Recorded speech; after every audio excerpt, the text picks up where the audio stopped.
Chapter 1066. Yang Yi originally thought that he would have to spend more time to persuade Shi, but he did not expect the little girl to think it through so quickly. She even pouted her little mouth and spoke in a muffled voice, which made Yang Yi feel pleasantly surprised. It's very good that you can think this way. Yang Yi gave Cici a thumbs up and praised her from the bottom of his heart. Dad is very happy to see that you've made progress in your thinking.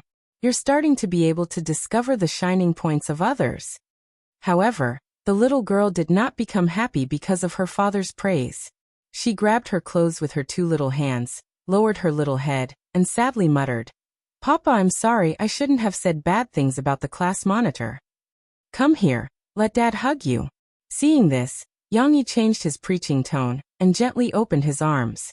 Children who realized their mistakes were actually unwilling in their hearts. Moreover, not to mention children, even if it was an adult, who would be willing to honestly admit their mistakes.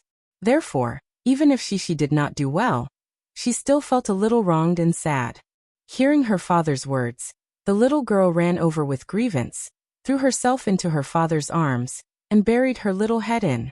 Yang Yi gently pulled Shishi's little hand, and carefully combed her fingers one by one as if they were treasures.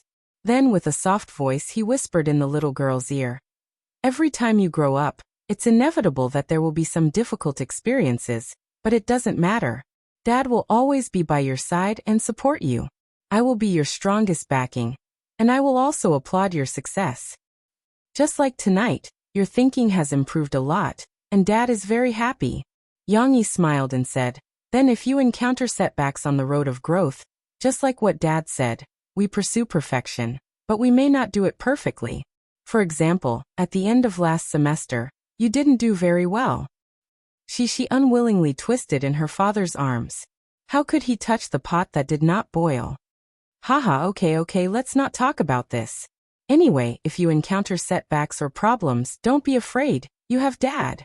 Your dad is the most powerful person in the world. Yang Yi boasted shamelessly. But unexpectedly, this sentence still made Shishi unable to help but twist in her father's arms and giggle. "What's wrong? Isn't it?" Yang Yi raised his eyebrows and reached out to tickle the little girl. Shishi was ticklish, like a snake to hide, and her laughter became much louder. After a while, when her laughter subsided, Yang Yi was ready to continue. But he didn't expect that at this time.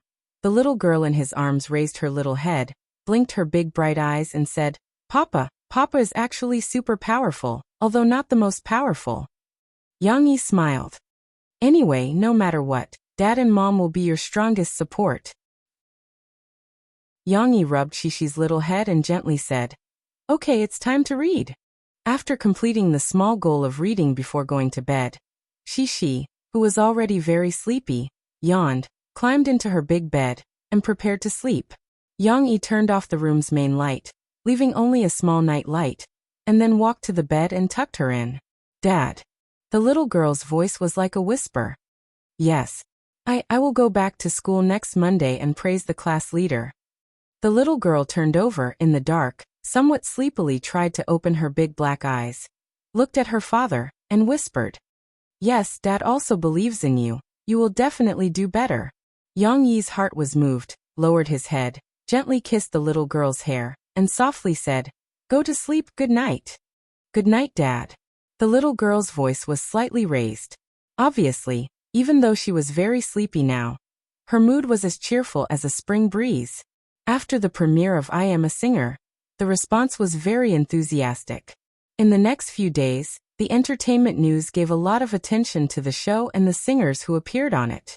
Especially Qin Yu and Su Linglong, who had been out of the music industry for a long time. The media praised them for being as elegant as before.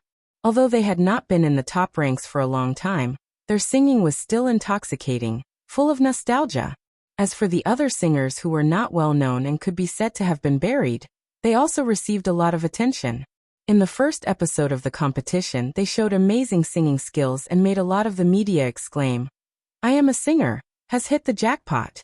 However, it was not that there were no voices of dissent. In fact, in the entertainment industry, it was difficult for news that followed the trend to stand out.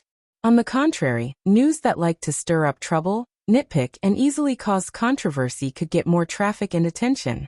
As a matter of fact, some media wanted to see the world in chaos and began to criticize the show. I Am a Singer is full of dirty tricks. Qin Yu and Su Linglong are just Murphy's stepping stones to fame? The media's argument was the same as the doubts that Qianli Chuanshu received when he participated in China's Voice. They felt that the show I Am a Singer was designed by Yang Yi, and it was only to support Murphy alone. Obviously, this report deliberately distorted the facts, and some of the content it described was biased. For example, it saw that throughout the entire show, Murphy's performance was very exciting and received the approval of many audience members, but it completely ignored the other contestants' performances. Of course, among all the contestants, Murphy's singing skills were definitely at the top, but this report also ignored Murphy's efforts. Not to mention the other contestants, Murphy's singing skills were outstanding even in the entire Chinese music industry. There were many such reports, and even when Murphy only got third place in the first week, they all thought that it was a deliberate act. They proudly said that Murphy's performance would improve in the future, and as long as the production team was willing, Murphy could be ranked first at any time. China Star Productions reacted very quickly, and they quickly responded to these reports that the show was full of dirty tricks. I Am a Singer's official microbroadcasting showed a notarial certificate issued by Jiangqing's notary office and a third-party notary organization, respectively, to prove that their entire process was fair and just, and that the voting results of the live judges were fair and just. In addition to criticizing the show's dirty tricks, some media also criticized I Am a Singer for being pretentious. It was not just the media.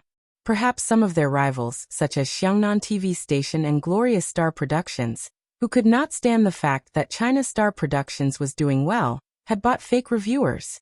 Many people were spamming the exaggerated expressions of the audience members of I Am a Singer. Is it really that exaggerated? They actually cried when they looked at the stage?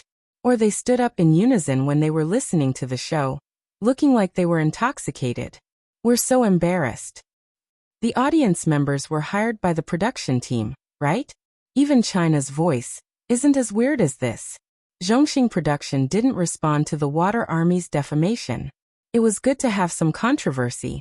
Yin Yangfeng told the people from the operations department in the company, "It's a good thing that people are arguing about your show. There won't be any controversy. The more they argue, the more people will watch our show.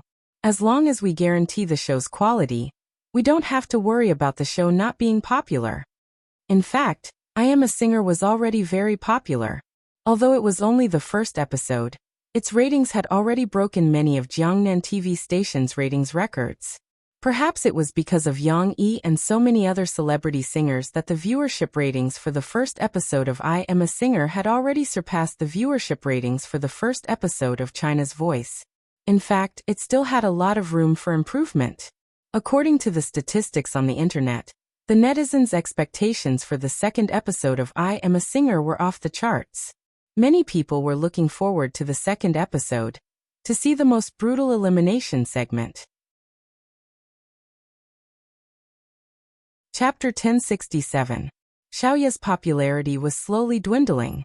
On Wednesday of the new week, the number of curious children from other classes who came to visit had decreased.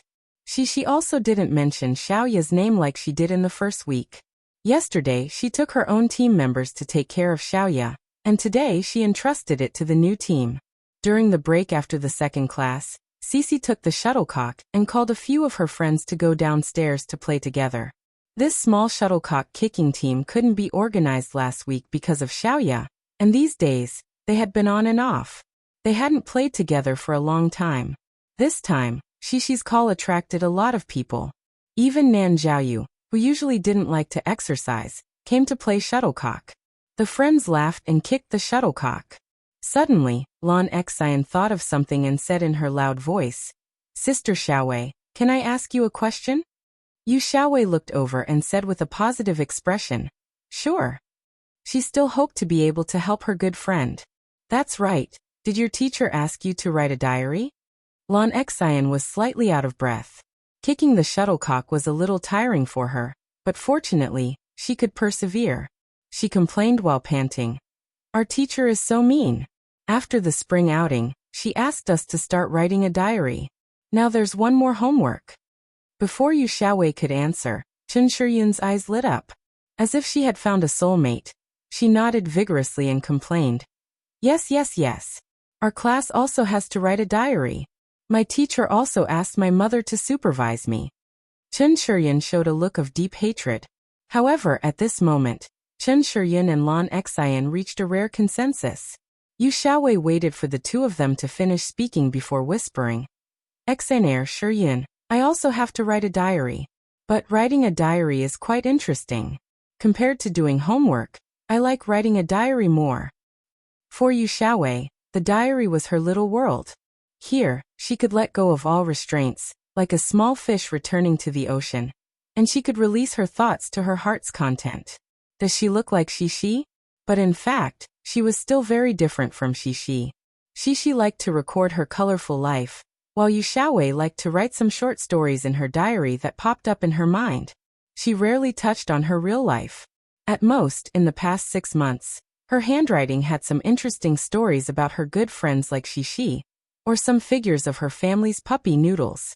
Perhaps it had something to do with her introverted past. As a girl who liked to read all kinds of storybooks, her heart was filled with many strange and colorful stories. Xixi blinked as she listened to her friend's discussion. She couldn't help but join in. I like to write diaries too, because it's very interesting. I can write a lot of stories so that I won't forget. As Xixi spoke, Nan Zhaoyu, who was next to her, hurriedly caught the shuttlecock that Chen Shiyun had kicked at him. Then, as if it was a hot potato, he hurriedly kicked it out. It happened to fly in the direction of Xixi. Xixi was so engrossed in talking that she forgot to catch it. The shuttlecock hit her skirt and fell to the ground. Hey, I didn't catch it. Xixi reacted and called out regretfully. There was no PE class today, so Xixi wore a more comfortable and good-looking crimson grid-type school uniform with suspenders.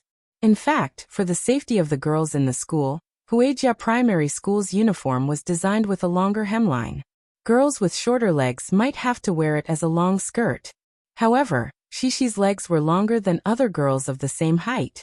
Therefore, the hemline of Xixi's skirt only reached her knees. Fortunately, at home, Murphy had been very attentive to Xixi's behavior education, especially when it came to wearing skirts. She had warned Xixi repeatedly about many taboos and requirements. Therefore, when the little girl saw the shuttlecock fall, she bent down and squatted down. Her left hand pressed down on the hemline of her skirt, her legs together, one leg flat, the other facing down. Only then did she get close to the shuttlecock and pick it up with her right hand. It was a very standard movement. Xixi certainly didn't consider that she would be exposed so quickly.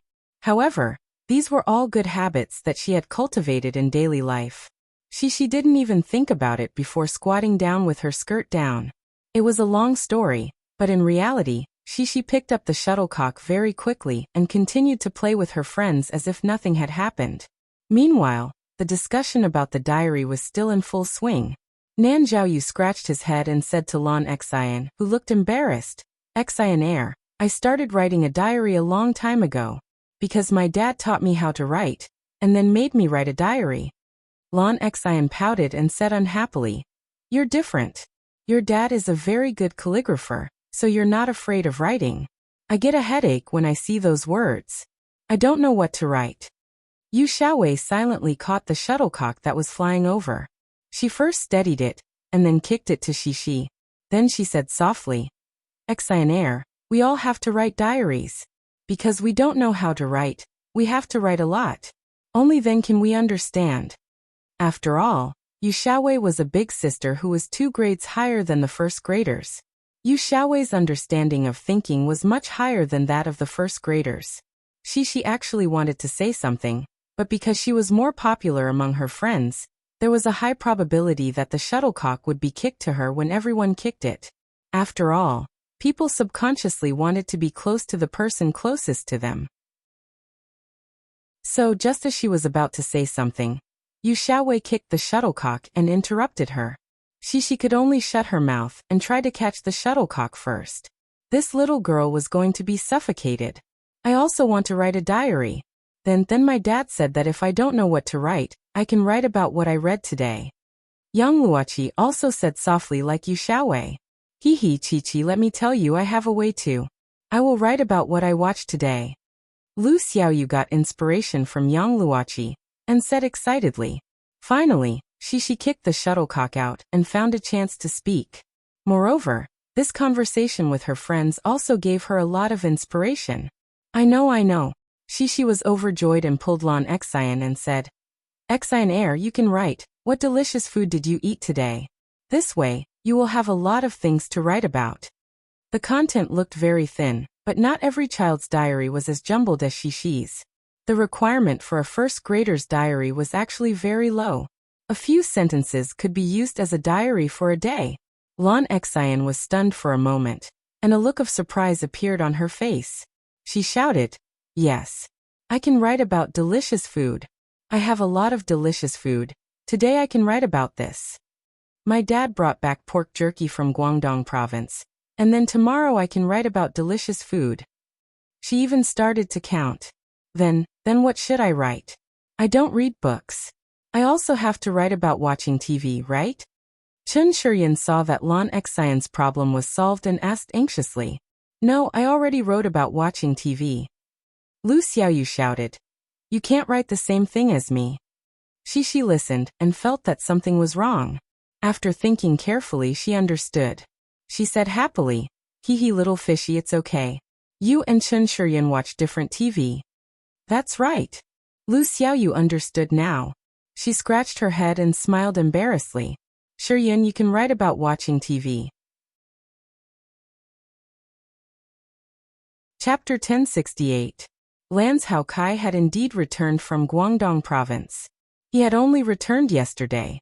On Tuesday, he attended a joint press conference organized by the Sahara Online Mall and the Guangdong Provincial Department of Commerce. Of course, this was only a more ceremonial public release event after the signing ceremony held within the government. However, it was worth mentioning that this joint press conference was organized by the Sahara Online Mall. The experienced Sahara turned this seemingly more politically significant press conference into a scientific and technological event. The Sahara Online Mall not only invited a large number of traditional media reporters, but also many new internet media, freelance writers, tech micro-broadcasting celebrities, and so on. The level of grandeur and attention was comparable to that of Apple's new product launch in Yang Yi's previous life. The Sahara Online Mall had done this many times, and every time there was a major announcement that could attract the attention of peers in the industry. For example, the earliest Sahara Express news conference in most cities to implement the new model of next-day delivery. Another example was the Double 11 Shopping Festival conference the year before last. The press conference of the new Sahara Taobao Mall had indeed attracted a lot of attention. Not only did the media scramble to report on it, but many technology micro-broadcasting VIPs even played with tech's live broadcasts on micro-broadcasting, because the live broadcast industry had not yet risen. However, compared to the previous conferences, the new brand established by Sahara after acquiring eBay did not receive much recognition this time. Even if the leaders of the Guangdong Provincial Department of Commerce read out some policies and tax preferences for the Sahara Taobao Mall at the conference, the scientific and technological community basically held a wait-and-see attitude toward Sahara's move this time. After all, in the future, Sahara would implement a dual-direction and dual-mode development form. No one could predict the future, and no example could prove that the Taobao model would succeed. Moreover, some media outlets that sang a different tune expressed their worries to the public. The Taobao model might shake the foundation of the Sahara Online Mall. If they wanted to please both sides, they might not be able to do both sides. Of course, the media that were not optimistic were still in the minority. Most of the technology media could still vaguely feel the magic of the Taobao model. Especially at the conference, Sahara's president, Fu Jun, proposed the concept of the Sahara Online Mall's main B2C and the Sahara Taobao Mall's main C2C concept. The person in charge of the Taobao Mall also shouted the slogan, "There is no treasure that cannot be found, no treasure that cannot be sold," when introducing the Taobao Mall. These were a little new concepts that were still worth carefully tasting. In order not to overshadow the main event, Alipay, a third-party payment tool that was still under development, was not mentioned at this conference. Otherwise, there were many new things that were worth these technology broadcasters to study. From the information that had been released, the far-sighted media and technology broadcasters could feel the confidence of the Sahara Desert. They could also vaguely feel that this model seemed to have some impact on real business. Therefore, they did not dare to make rash judgments and could only wait and see. Sahara Online Mall's Taba Mall was Taba Mall's conference of course of the Sahara Online Mall Malls. Sahara Online of the Mall. This could be considered Lan Kai's first public appearance in the Sahara Online Mall. Although Boss Lan was self-aware and did not rashly snatch the microphone to talk about some topics that he did not specialize in, he sat in his seat and laughed like an invisible person. However, the broad and fat Boss Lan still managed to get quite a bit of the limelight. When the technology broadcasters at the scene were reading the text and photos, they guessed, judging from his position, this person's position in Sahara is not lower than Sahara Express's Li Long. He even shook hands with the leader of the business department just now. Could he be the mysterious investor who provided financing to Sahara a few years ago, and then made a big profit? These people's minds were indeed sharp. They guessed the main point immediately. After that, the nameplate on Lan Kai's seat provided these technology broadcasters and media reporters with a name that could be searched. Naturally, Lan Kai's identity as a real estate tycoon in Jiangnan also surfaced. After that, during the interview segment after the conference, a reporter obtained confirmation from Fu Jun that Lan Kai was indeed a shareholder of Sahara Online Mall. However, when the reporter asked whether Lan Kai was the second largest shareholder, Fu Jun smiled mysteriously and evaded the question by saying, "This is a company secret, it's not convenient to disclose." Lan Kai returned after making a name for himself in Guangdong province. However, in terms of life, there were not many changes to Lan Kai. No one knew whether it was because Boss Lan had been in business for many years and had experienced too many storms, so he had long become indifferent to these things, or whether he had been subtly influenced by Yang Yi and did not take these small matters to heart. On Friday morning, Lan Kai came over to Yang Yi's house as a guest. He even treated this matter as a joke and complained to Yang Yi. "Those administrative staff in my company even turned the media reports into clippings for me to see. I flipped through them and found that out of 10 reports, 3 of them were scolding real estate in a roundabout way. They said that in these past few years, real estate bosses like me have made huge profits in real estate, so I came to the technology world to disrupt order, squandering the housing funds that other people had worked so hard to earn for their entire lives." Yang Yi smiled and said, "Then those administrative staff girls in your company flattered the wrong horse." "Not really. These reports were only scolding real estate, but they still praised me. They said that I had good foresight, that I was one of the few real estate bosses who had chosen the right target to invest in the technology world." Lan Kai said with a chuckle, "But I still know my own worth. At the end of the day, it was because of you that I was able to buy shares in Sahara Online Mall. Moreover, if it weren't for you telling me that the current internet and mobile internet had great prospects for development, I wouldn't have considered getting involved." Chatting with people with high EQ was a very comfortable thing. Although Yang Yi didn't take the credit for himself, Lan Kai still used a very clever and relaxed way to chat with Yang Yi. This made Yang Yi feel that although he was in the limelight, he wasn't arrogant. He was still the old brother Lan. Then again, did Lan Kai have any meaning in doing this? Of course there was.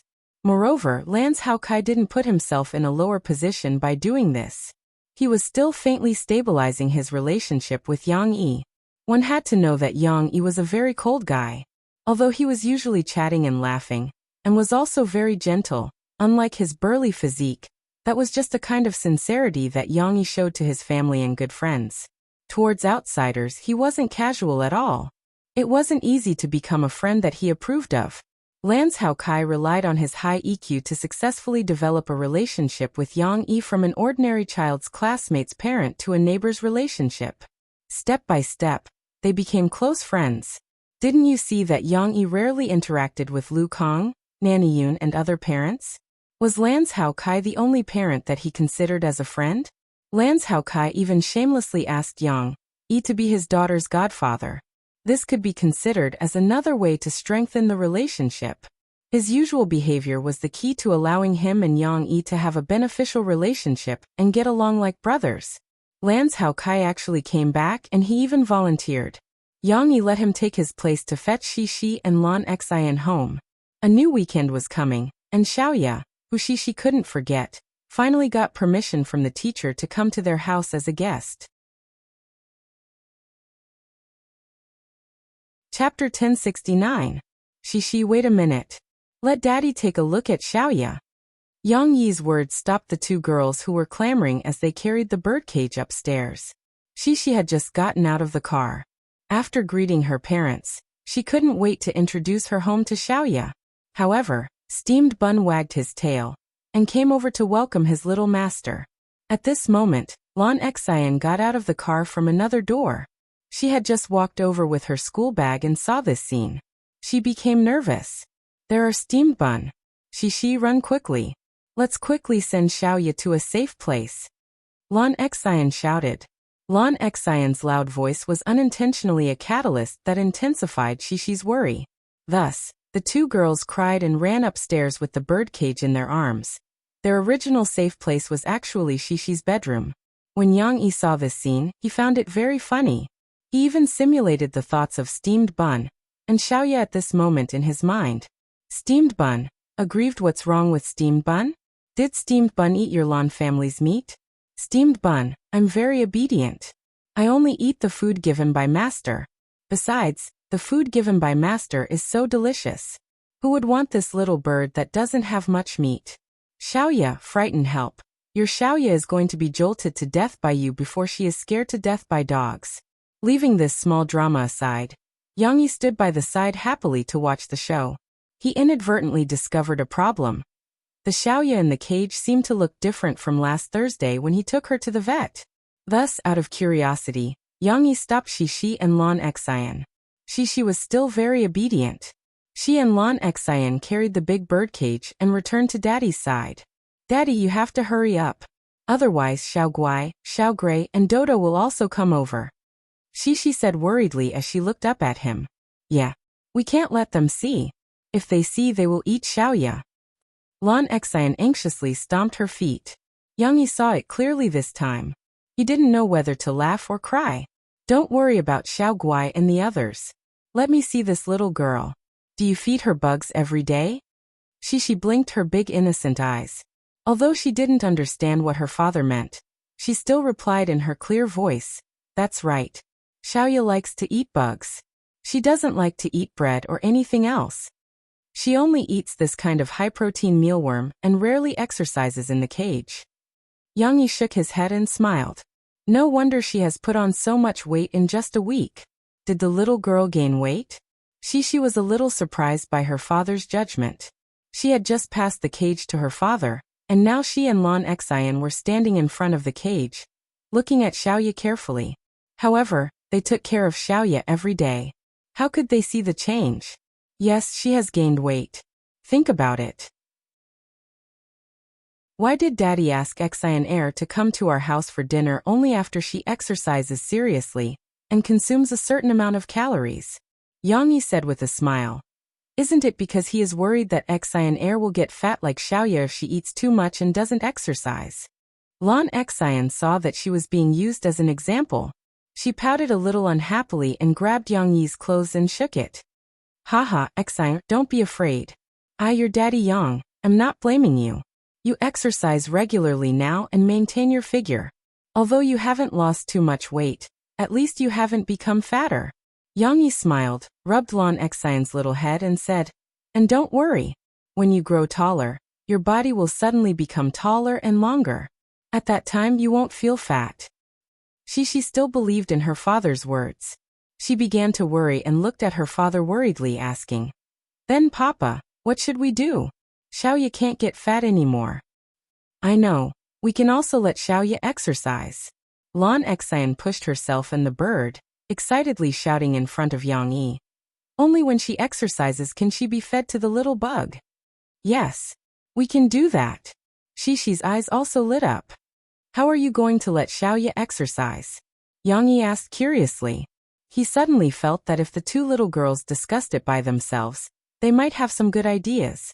Shishi looked at Lan Xian, as if she was waiting for Lan Xian to come up with an idea.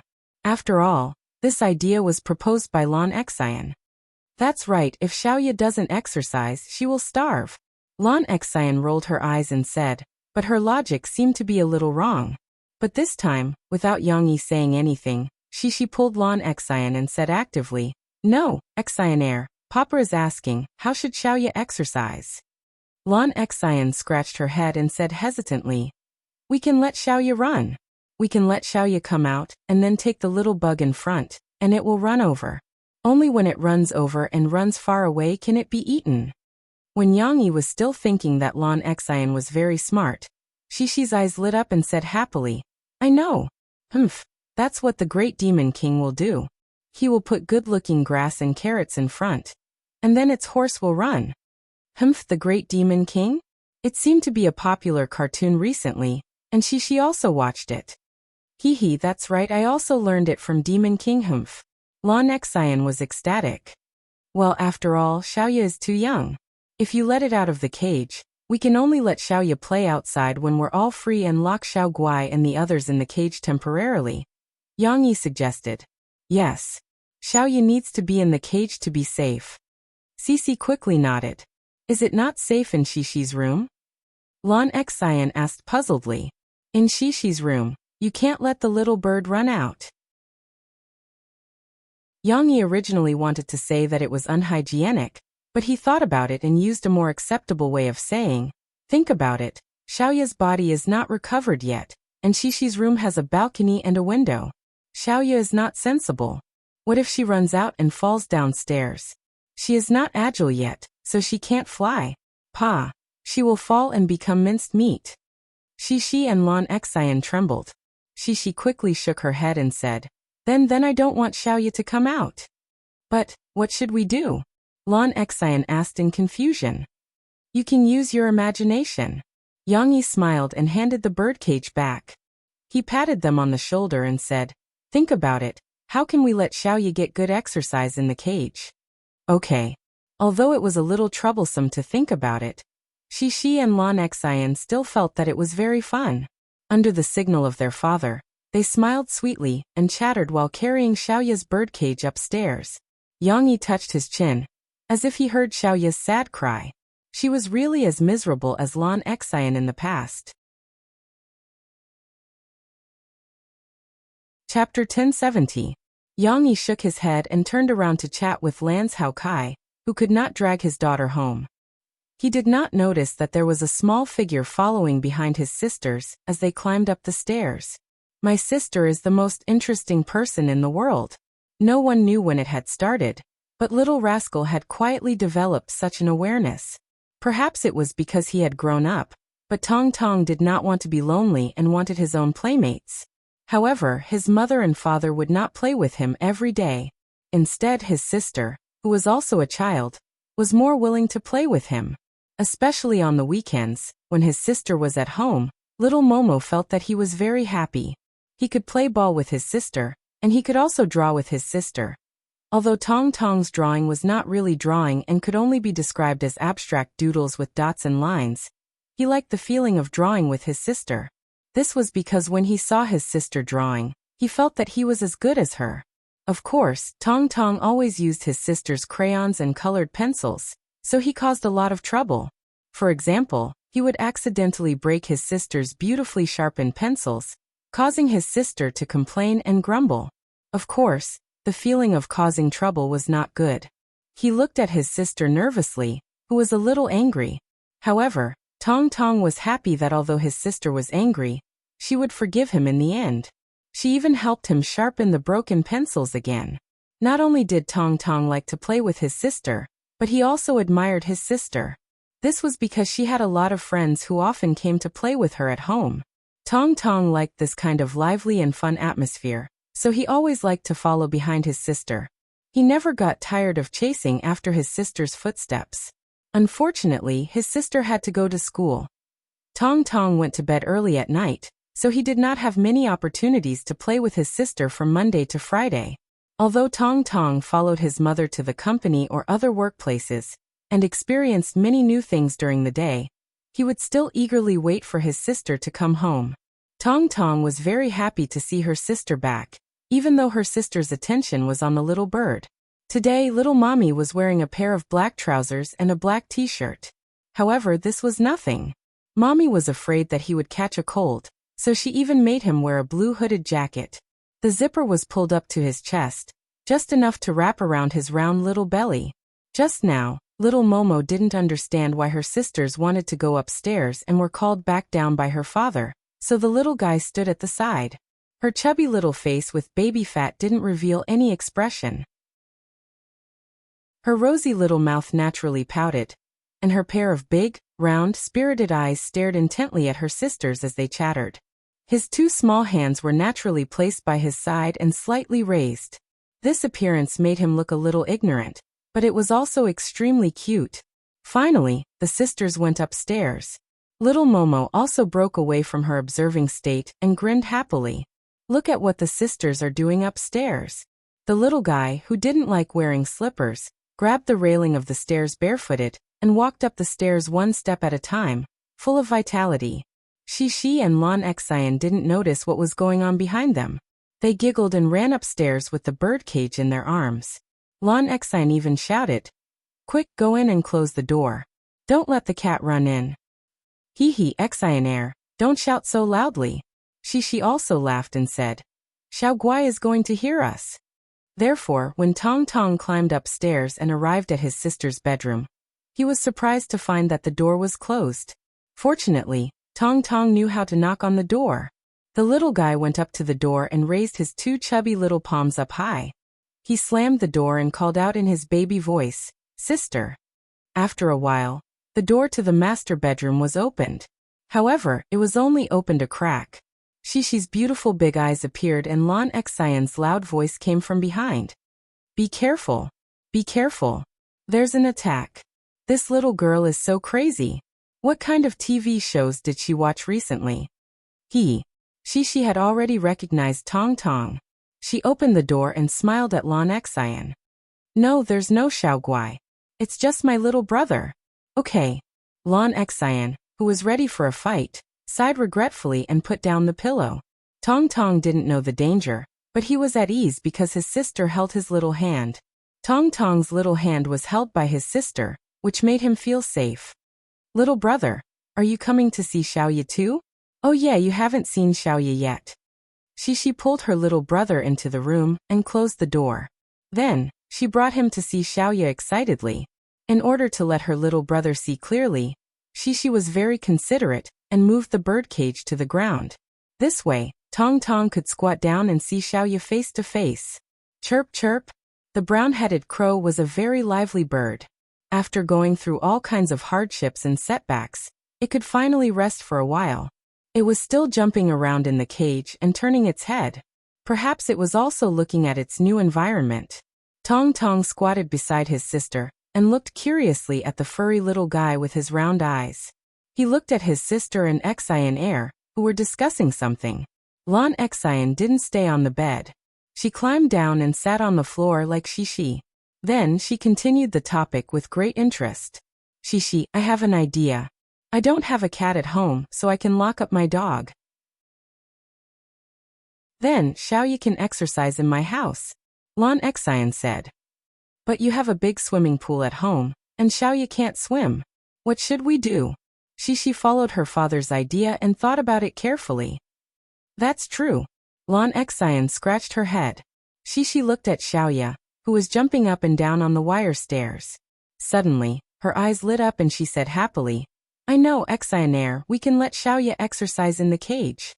"What?" Shishi smiled and gestured with her slender little fingers to Lon Xian. "That's it. We use a rope to hang the little bug here. Then, Xiaoye will run up the stairs to catch the little bug. Then we put the little bug down, and Xiaoye will run down again. Then we pull the little bug up, and Xiaoye will run upstairs. Then it can exercise." "How do we hang the little bug up and put it down?" Lon Xian asked, puzzled. In fact, it required pulleys, But she didn't understand. Her idea was a little off track. In fact, the little girl's active little brain even thought of something else. She hesitated and said, "You can use Xiao Guai's toy. Xiao Guai's toy can be moved around on the rope. Then Xiao Guai will have to jump to play with it." This was another way to play with the spring rope. No matter what, Shishi's wild imagination still made Lan Xian feel that it was unfathomable. Lan Xian found it hard to understand, so she didn't bother to probe further. She simply showed her admiration and praised, "Wow, Shishi, you're so awesome." No. I also want to ask my papa how to make it more fun." Sisi still wasn't very confident. The pattern in her mind kept changing. She scratched her head in embarrassment and smiled. "All right, I'll be fine." Tong Tong blinked his eyes. Looking at his sister's smiling face, he couldn't help but grin and laugh. From Tong Tong's perspective, although his sister and Xianair didn't put him in the center and still focused on the little bird, it didn't matter. He felt that squatting beside his sister with bare feet, he was very involved. Naturally, he also felt a sense of accomplishment and was very happy when his sister laughed. Chapter 1071. At the north gate of Jiangqing Media University, which was also commonly known as the back gate, an inconspicuous silver-white sedan slowly drove out of the gate.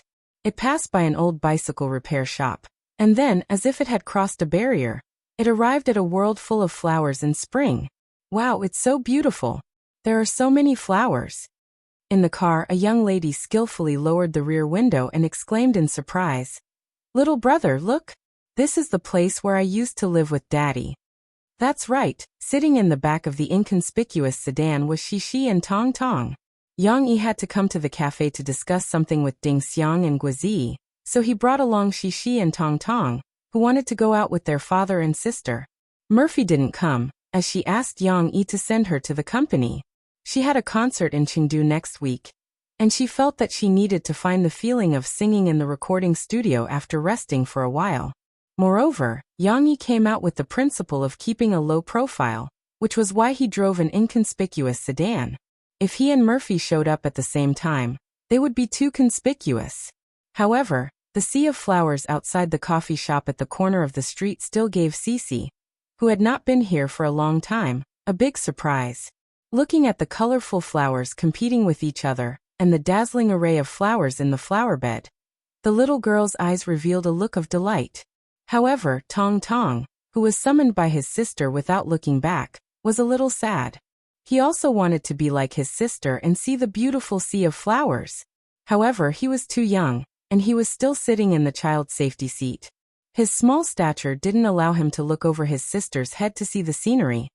Tong Tong tried his best to stick his head out and look, but he could only see a little color at the corners. Tong Tong had no impression of where his sister and father lived. After all, he was already living in a villa when he was born. Yang Yi, who was driving in the front, heard Shishi's praise and said with a smile, "These flowers were planted by your aunt, Sister Ding Xiang and Sister Sugar Cube." It was probably a whimsical idea that Sugar Cube came up with last winter, but Yang Huan thought it was a good idea. After discussing it with Ding Xiang and the others, they decided to plant flowers in the flower bed outside the coffee shop, as well as the bushes and weeds near the dam. What's more, they didn't plant the delicate flowers that could be bought from the flower shops. Instead, they learned from their classmates at Jiangnan Agricultural University, which was also in the university town. They specifically picked garden flowers that were more ornamental, bought a large number of well-cultivated flower seedlings, and planted them in batches when spring came. Yang Yi knew about this. Yang Huan had told him that he wanted to sponsor a sum of money, but he didn't expect that Yang Huan would reject him. This girl had earned a sum of money by acting and filming her own show. Then, she started to generously invest in the sea of flowers. Ding Xiang also wanted to invest money, but Yang Huan rejected her. Yang Yi didn't expect these three girls to have such perseverance. At most, they would ask Guizi to come over and help, or Lu Xiaoshu and Miao Chuan would lend a helping hand. However, such a large area was planted by them in bits and pieces of time, bit by bit. But it wasn't hard to understand. Ding Xiang was definitely a hard-working person. Although Sugar Cube's family was slightly better than Ding Xiang's, she was still an ordinary family. If she was a student from a small place and came to Jiangqing to study, she wouldn't have to work in the cafe if she was from a good family. So Sugar Cube was also a very hardworking girl. Young Huan looked rich and had a powerful background. She had a billionaire brother behind her back. No matter what, she was a rich girl who didn't have to worry about food and clothes, and could even spend money freely. But she had only been living a good life recently. In the past, when she was in her hometown or went back to her hometown during festivals, Yang Huan still had to do farm work. So it wasn't impossible for the three girls to take on most of the work and plant all these flowers. When Yang Yi came at the end of February, these flowers were just seedlings that had been planted not long ago. But after all, they were seedlings that had been cultivated by the Agricultural University. After 2 months of care and bathing in the spring breeze by the Grand Canal, they finally bloomed and became a new landscape of the Media College of Jiang City. So there was an endless stream of students who came to take photos. Naturally, the cafe's business was much better. There were many customers in the cafe, but Yang Yi wasn't worried that he wouldn't have a place to sit, because his exclusive booth was still there. Boss. Sugar Cube saw him walk in with the birdcage in one hand and Tong Tong in the other. She was so surprised that she almost screamed. Luckily, she covered her mouth in time. In the past, many people came to the coffee shop because of Yang Yi. After all, many small celebrities and newbies who had yet to make their debut wanted to meet Yang Yi here on purpose. They wanted to look for a small opportunity that was very unlikely. Although their thoughts were understandable, Yang Yi was still annoyed by them. So Yang Yi was forced to stay at home and drink coffee. After being ignored for more than a year, the popularity of the cafe at the corner of the street finally died down. Although many customers were students from various colleges in the university town who came to take photos, if they knew that Yang Yi was here, they would definitely bring a lot of trouble to Yang Yi. So Sugar Cube quickly covered her mouth. Seeing that she didn't attract too much attention, she quickly went forward and invited Yang Yi to his exclusive booth. Let's go, we'll go see the flowers later. I'll ask little auntie to take you out to play, okay? Yang Yi smiled and called out to the little girl behind him, who was still looking back reluctantly, carrying a bird cage and bringing 2 children with him. This combination seemed a little out of place among the many college students who came to take photos. But the interesting thing was that Yang Yi didn't deliberately cover his face. He deliberately dressed up in a more mature way, which made him look like a middle-aged man. With the 2 little guys and the bird cage, Yang Yi looked more like a middle-aged greasy uncle. Many girls who were prettily dressed and holding their phones were sitting by the window taking selfies. When they heard the commotion, they glanced in Yang Yi's direction and lost interest. Let's have a cup of mandelin. Do you still have coffee beans? Yang Yi said with a smile. Sugar Cube nodded and asked in a low voice. Boss, do you want me to call Sister Huan or Sister Ding Xiang?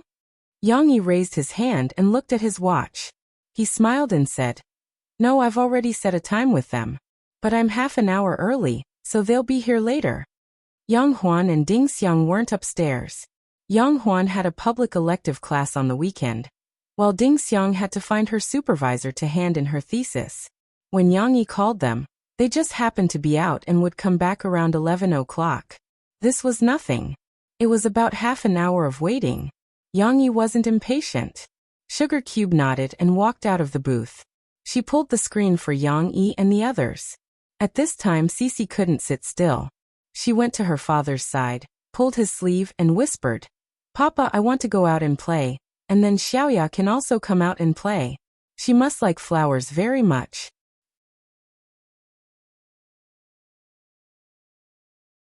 Chapter 1072.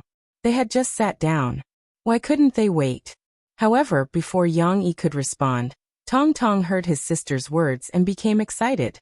He reached out to pull his sister's sleeve, and then crawled on the sofa. He mumbled in a childish voice, Let's go out and play. Yang Yi raised his eyebrows slightly and said with a smile, Mommy, you can't do this. Daddy doesn't allow it, and you want to pull your sister and run? Also, sister, let's go out later, okay? Just now, I asked Big Sister Sugar to bring us coffee and milk. You have to respect other people's work. Let's drink something first, and then go out to play. In fact, this was just an excuse. Yang Yi just wanted to test Xishi's temper. He couldn't be obedient to her all the time. This would spoil the little girl, until she developed a princess syndrome. The effect was good. After Yang Yi finished speaking, Xishi was a little reluctant, but she still nodded obediently and said softly, "Okay." Tong Tong was a little reluctant, but since his sister didn't raise the flag of protest with him, the little boy persisted for a while and then gave up. Fortunately, Sugar Cube soon came over with coffee and milk. On her plate, there were also a few small mousse cakes that children liked to eat for Xishi and Tong Tong. Xishi clapped her hands happily when she saw these small cakes of different shapes and exquisite workmanship. The little girl forgot her reluctance just now and thanked Big Sister Sugar sweetly. "Little brother can't eat too much cake. Xishi, share one with him. You can eat the rest later when you come back from playing." After Sugar Cube left, Yang Yi divided the 3 small plates with a smile. The remaining 2 plates were placed further away, and Yang Yi pushed one of the plates to the 2 little guys. "But if I don't eat it, will it go bad?" Xishi raised her head and asked her father. Xishi liked to eat cake, but she wasn't as crazy as Lan Xian. As long as she saw it, she couldn't bear to put it down. Xishi still had some self-control. For her, having something to eat was enough. Now the little girl was only worried that the cake would melt. "No, there's air conditioning in the cafe now. It's okay to leave it for a while. We can come back to eat later," Yang Yi said with a smile. "All right then." Xishi wanted to share a piece of cake with her brother. This was not a big deal, but the cake was indeed a little small. Mousse cakes were originally exquisitely made, and there were probably only a few mouthfuls. If it were Lan Xian, she would definitely be reluctant to share. However, Xishi was different. She was still very concerned about her younger brother. As a matter of fact, Xishi began to hold a small spoon and excitedly gestured on the small mousse cake. Her left hand was also on Tong Tong's shoulder as she asked, "Little brother, how much do you want to eat?" "So much? And so much?" Tong Tong was short. If he sat on the sofa, his little head would not be able to reach the sofa. His father took off his shoes for him, so he wore his little socks and stepped on the sofa. This way, he could communicate with his sister. "So much." Looking at the delicious cake, Tong Tong swallowed his saliva, opened his hands, gestured wildly, and said happily, "So much." "No, we only have 1 piece of cake." Xishi tilted her little head, hesitated for a moment and said, "How about I eat a little more and you eat a little less? Because you're a child, and I'm much older than you." Yang Yi leisurely sipped his coffee as he watched the 2 little rascals muttering to each other. Tong Tong did not know whether he understood or not. Anyway, he looked at his sister's gestured, listened to his sister's rapid muttering, and finally looked at his expression. He seemed to be a little confused, but he still nodded his head in confusion. Thus, Xishi used a small spoon to cut the cake according to the ratio of 4 to 6. "This one is yours, and this one is mine." Xishi giggled as she scooped the small piece onto an empty plate and pushed it towards Tong Tong. Tong Tong blinked his eyes. He was no longer a stupid child. He could differentiate between different colors and shapes of Tong Tong. Naturally, he could tell which was more and which was less. This one, Tong Tong Tong. Tong Tong placed one hand on his sister's shoulder and pointed at the bigger piece of cake with his other hand. He looked at his sister with his big bright eyes and said in a childish voice. Yang Yi watched from the side and was so happy that his heart was about to cramp. Tong Tong's eyes were very pure and clear, but they also seemed to be able to speak. Yang Yi even simulated the little rascal's expression in his heart. The little rascal seemed to be saying, "Sister, don't you feel guilty for giving me so little?" However, it was clear that Xishi did not intend to give Tong Tong a big piece of cake. The little girl waved her hand and said, "No, brother. You want to eat this." Xishi even enthusiastically scooped a small piece of cake from the smaller piece of cake with her small spoon. She brought it to Tong Tong's mouth and said, "Try it. It's delicious. I've eaten it before." Tong Tong was stunned for a moment. However, when the cake was brought to his mouth, he subconsciously opened his mouth and sucked on it with the silver spoon. He began to munch on it. When Yang Yi saw this scene, he seemed to realize something. He raised his eyebrows slightly and continued to observe quietly. Is it delicious? She asked with concern as she held the small spoon in her hand and watched her brother eat. Tong Tong did not speak and could only nod repeatedly to his sister. Now that there was something delicious to eat, he forgot his previous thoughts and was extremely excited. He smacked his lips and stepped on the sofa happily. His two little fists were clenched and swinging excitedly. Then I want to eat it too. She used the small spoon to scoop up her piece of cake and put it in her mouth to taste it.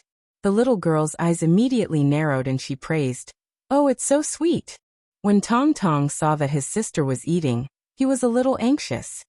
He placed his hand on his sister's shoulder, bent his knees slightly, leaned forward, and opened his mouth as if he was waiting for his sister to feed him. Actually, he could have used the small spoon to eat it himself. Tong Tong already knew how to use a spoon. However, since his sister was feeding him, why would he need to do it himself? Okay, it's your turn now.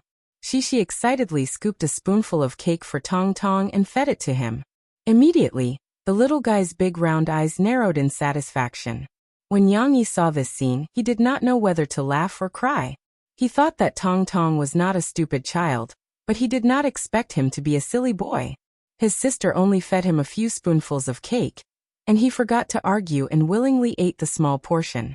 Yang Yi originally thought that Shi and Tong Tong would argue for a while, because of the uneven distribution of the cake. Unexpectedly, Shi easily fooled the little guy. Previously, Yang Yi had thought of many ways to put out the fire. For example, he would let Shi give the bigger portion of the cake to Shi. This was not like Kong Rong giving away a pear. Yang Yi had also planned to give a portion of the cake to Shi as compensation. Yang Yi had only done this to let Shi understand the importance of fair distribution. However, these methods were useless now. Tong Tong was easily handled by his sister. No matter what, Shi and Tong Tong ate the cake, one spoonful at a time. This scene was very heartwarming. When Yang Yi saw the loving interaction between Shi and her little brother, he smiled happily.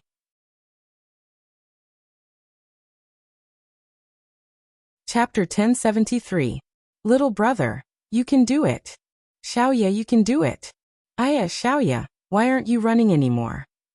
Shi's excited and clear voice could be heard from the small patch of grass, surrounded by a sea of flowers at the side of the coffee shop. In between there was even Tong Tong's happy laughter. Following the voice, they saw Yang Yi sitting beside the shrubs filled with blooming purplish-red flowers. His two long legs were stretched out on the grass, and he was extremely relaxed. Moreover, there was a bird cage beside him, but the metal door was open. Yang Yi was smiling as he watched Shi and Tong Tong play on the grass. Shi released Xiaoya from the cage.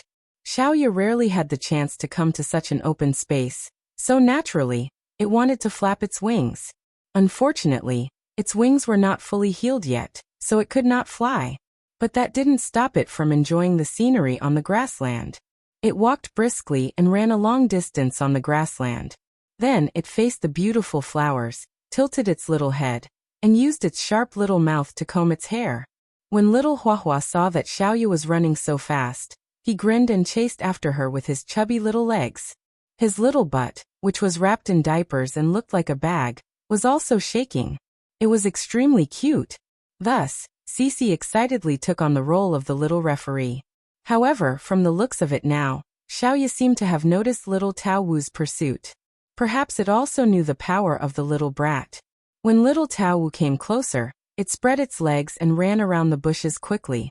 Only after it had opened up a certain distance did it stop again. As if it was provoking it proudly, it jumped and chirped. Ding Xiang returned to the coffee shop a little earlier. After hearing Fong Tang's directions, she quickly went around the sea of flowers and walked over. Brother Yang, why are you looking for me? Ding Xiang asked curiously. Normally, Yang Yi rarely looked for her. After Ding Xiang became a manager, she basically contacted Mo Xiaowan or other people in the company for work-related problems. Whenever Yang Yi had any problems, he would look for Yang Huan or Guozi. Why did he specially come to the coffee shop to look for her today? Ding Xiang, how do you feel about your current job? Are you busy? Yang Yi smiled and asked Ding Xiang to sit down. It just so happened that they were separated by a thick sea of flowers. Moreover, they were at the side of the coffee shop. Unlike the road outside, where students were taking photos, Yang Yi felt that it was quite secluded. Moreover, he could also take care of Xixi and Tong Tong. Therefore, he did not choose to return to the coffee shop to talk. Ding Xiang was a little confused. She did not know the meaning of Yang Yi's question.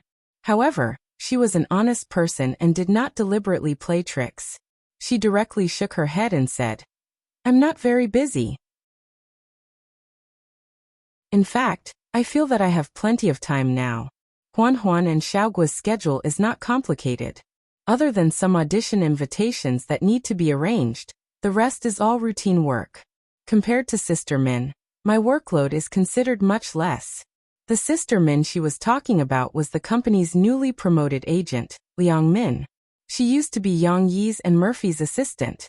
However, she did not have much work to do. Now that she had obtained an agent's license, Mo Xiaowan arranged for her to be Qianli Chuanxu's agent. Of course, Ding Xiang was not being modest. Compared to Qianli Chuanxu, who had just debuted as a singer, Yang Huan and Guozi, who were still in the part-time state, had much simpler schedules. For example, Yang Huan and Guozi did not need to participate in commercial activities or shoot commercials to promote themselves and earn more money. Other than auditions and acting, they only had to record and promote the Extreme Challenge. These arrangements were too simple. Ding Xiang, who was very smart, only needed an hour a day to deal with them in an orderly manner. Moreover, she still had a lot of time to work on her final year's graduation thesis and thesis defense work. She also had a lot of time to be dragged by Guozi to watch movies, go to the park. Anyway, it was all about romance and love. Although these times were wonderful, Ding Xiang, who was used to hard times, was very uneasy. She always felt that she was wasting her time. She felt that she had not made any substantial progress in the past year, nor had she made any substantial achievements. Moreover, when Ding Xiang was alone, she would occasionally feel a little lost, as if she could not find her life goal. What was her goal now? To help Yang Huan and Guozi realize their dreams? Perhaps this counted as to win the approval of Guozi's family? Perhaps this should not be called a goal. It would be more appropriate to call it a challenge for her and Guozi's relationship. However, whether this counted or not, these goals belonged to others. What about her own goals? Of course, Ding Xiang did not tell Guozi about her confusion. She felt that this was a kind of negative thought, and she should not mention it to affect Guozi's mood. Perhaps if she was a little busier, she would not feel lost, right? Just like when she was a waitress at the coffee shop on the corner of the street, she was busy doing part-time jobs every day. She was busy going to classes, and her goal was to earn money. Those days were very fulfilling and very happy. However, the Hua brothers did not have any jobs now. And Mo Xiaowan often went shopping with Xiao Ai when she was bored. Ding Xiang could not tell Mo Xiaowan to fire Liang Min. And then Ding Xiang could do the work of 3 managers by herself, right? Ding Xiang briefly introduced her current situation to Yang Yi, and also said that she wanted to do more work. Yang Yi touched his chin and smiled. I see. Actually, to be honest, I was thinking of letting you be Xiaoguo's manager, and finding another manager for Huan Huan. Before Yang Yi could finish, Yang Huan, who happened to come around, heard him. She cried out in surprise, "Why?" Yang Huan was actually very curious as to why Yang Yi came to look for Ding Xiang. She had come back from the classroom, dropped her bag, and excitedly came looking for him. However, she did not expect to hear such a short conversation. Not letting Ding Xiang be her manager? Yang Huan and Ding Xiang were as close as sisters. She was used to Ding Xiang helping her sort out her work arrangements. Now that she heard Ding Xiang's words, she became excited. "Big brother, Sister Ding Xiang is doing well. Why don't you let her be my manager?" Yang Huan was so close to shouting that Ding Xiang would be her manager no matter what. Fortunately, Yang Huan found a bit of reason in her excitement. She remembered that her brother was not the kind of person who would get rid of a donkey after it had outlived its usefulness. He was quite affectionate.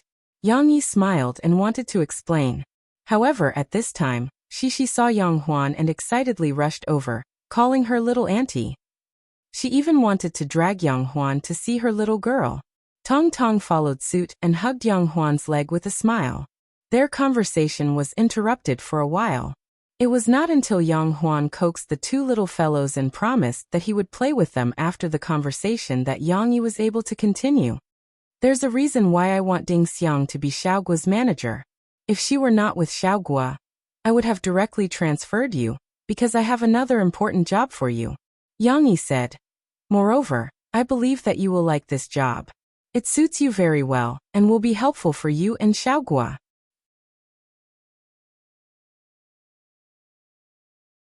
Chapter 1074. A job that was suitable for Ding Xiang and that she would like? Yang Yi's words were very tantalizing. Not only was Ding Xiang surprised, but even Yang Huan was curious. She quickly asked, "What kind of job is it?" "Brother, don't keep us in suspense.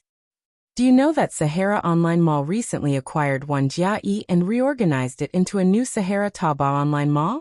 Yang Yi asked with a smile. Yes.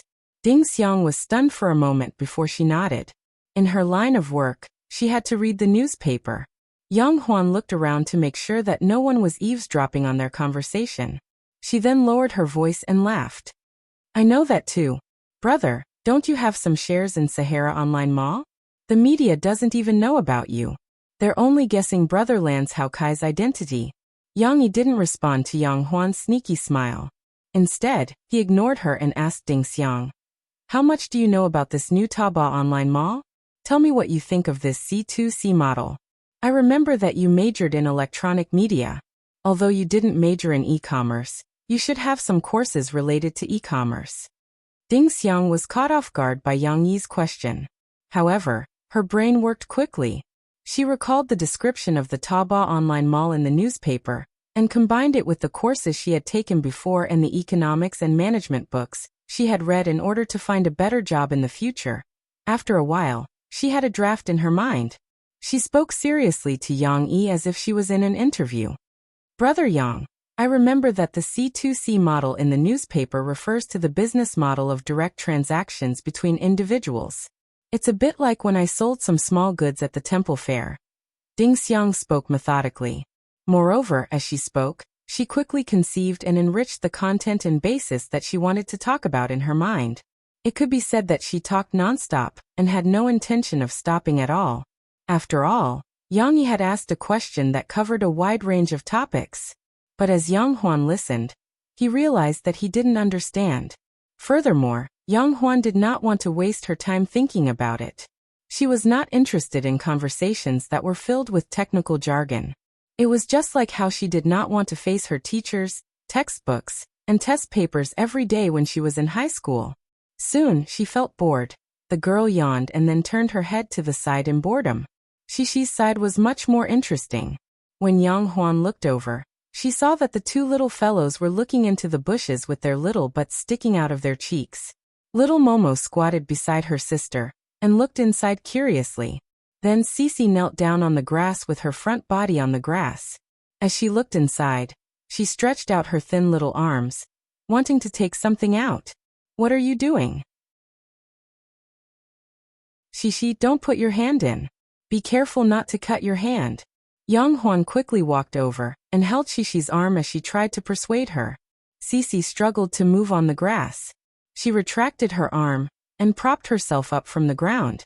She pointed at the bushes and pouted her little mouth as she said to her little aunt, "No, it's Xiaoya who ran in." "Yes, yes." Tong Tong stood up and looked up at his auntie. He nodded in agreement with his sister. Although he was not good at speaking, he was very good at using words and phrases. Xiaoya ran inside. Yang Huan suddenly remembered that Xishi and Tong Tong had pulled on her trousers and introduced the bird to her. "Hey, didn't I tell you just now? It's safer to keep the bird in a cage." Although Yang Huan complained, she still showed a positive attitude. She rolled up her sleeves and smiled. "It's okay. Move aside. I'll catch it for you." It was easy for the agile Yang Huan to catch a bird. Moreover, Xiaoya did not want to run away. It was just a natural instinct. When it entered the bushes, it buried its head in its work. It pecked at the petals and leaves on the soil to look for little bugs hidden below. Soon Yang Huan caught Xiaoya. She held it gently with one hand and pulled it out. Wow. Shishi looked at Yang Huan in surprise and exclaimed happily, "Auntie, you're amazing." Leaving aside how Yang Huan played with Shishi and Tong Tong, Yang Yi and Ding Xiang talked about the real issue. That's right. Taobao mall model not only provides a platform for merchants to sell directly to customers, but also helps ordinary people who want to open shops to sell their products. You mentioned it just now, and it's very comprehensive. For example, it can save them the expensive rent in the real world and allow them to sell their products to more customers. Yang Yi first praised Ding Xiang's point of view and then said, "But you may not have considered one point. That is, our shopping mall model on Taobao can not only help some people who already intend to open their own shops, but it may also help some farmers who don't have much contact with the internet now, as well as farmers and mountain people in poor mountainous areas who rarely go to due to transportation and communication reasons." Yang Yi's last sentence was like a bright lamp that lit up Ding Xiang's eyes. Ding Xiang's IQ was indeed outstanding.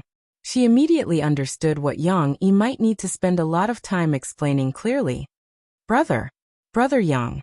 Ding Xiang trembled with excitement and asked, "Do you mean that the villagers in our Meng Stockade village can also sell some of the dried goods that they usually collect on the mountain, or some of the vine products that they weave themselves?"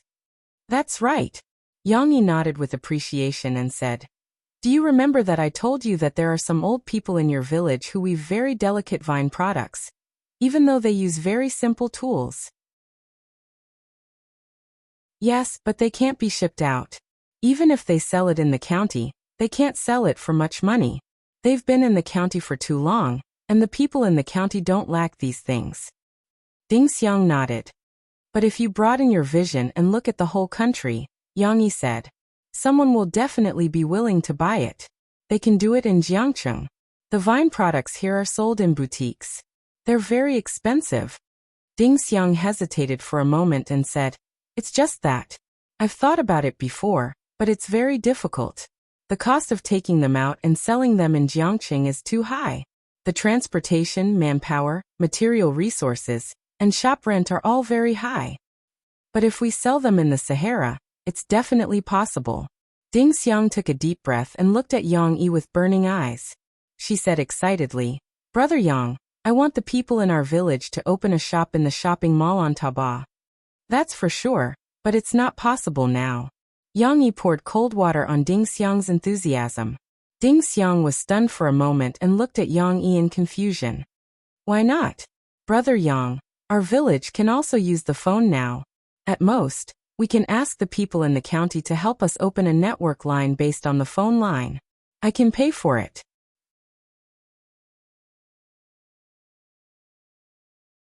Chapter 1075. Just like how she wanted to help the children in the village go to school by herself in the past, Ding Xiang now had a pure and innocent heart. But why did Yang Yi still pour cold water on her and tell her that it was not feasible at this stage? It's simple. If your village wants to open a Taobao online shop, you have to consider a lot of things. First, the villagers in the village have to consider Taobao and e-commerce. After all, they have never been in contact with online shopping and don't even know what the internet is. Will they believe that this illusory thing can help them make money? Yang Yi counted on his fingers and spoke frankly with Ding Xiang. Yang Huan was originally going to help Shishi and the others catch the little girl and put her back into the cage. She was about to come back to see what work Yang Yi had arranged for Ding Xiang, but she soon realized that the topic they were talking about was still very boring. So, she continued walking back to Shishi and Tong Tong. She chuckled and said, "Shishi, Auntie is here to play with you. This is such a comfortable grass field. Let's take off our shoes and dance, okay?" How could it not be okay? Shishi and Tong Tong's happy cheers could be heard from the other side. Yang Yi glanced at Yang Huan, who was barefooted and playing with the two little ones on the grass field as if she was dancing. The corners of his mouth curled up slightly, but he did not greet her. He turned his head and continued to analyze the problem with Ding Xiang. "You mentioned it just now.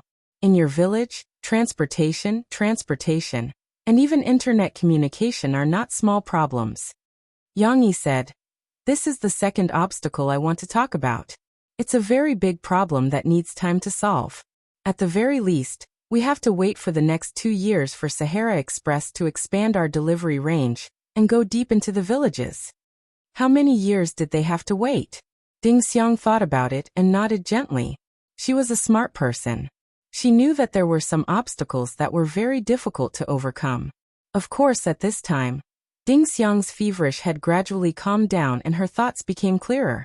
In addition, after the previous incident with the Education Bureau, I've already told you that it's better to teach a man to fish than to give him a fish. This principle is similar. Don't think about paying for everything yourself. Organize the villagers in the stronghold to open Taobao shops and help them become rich.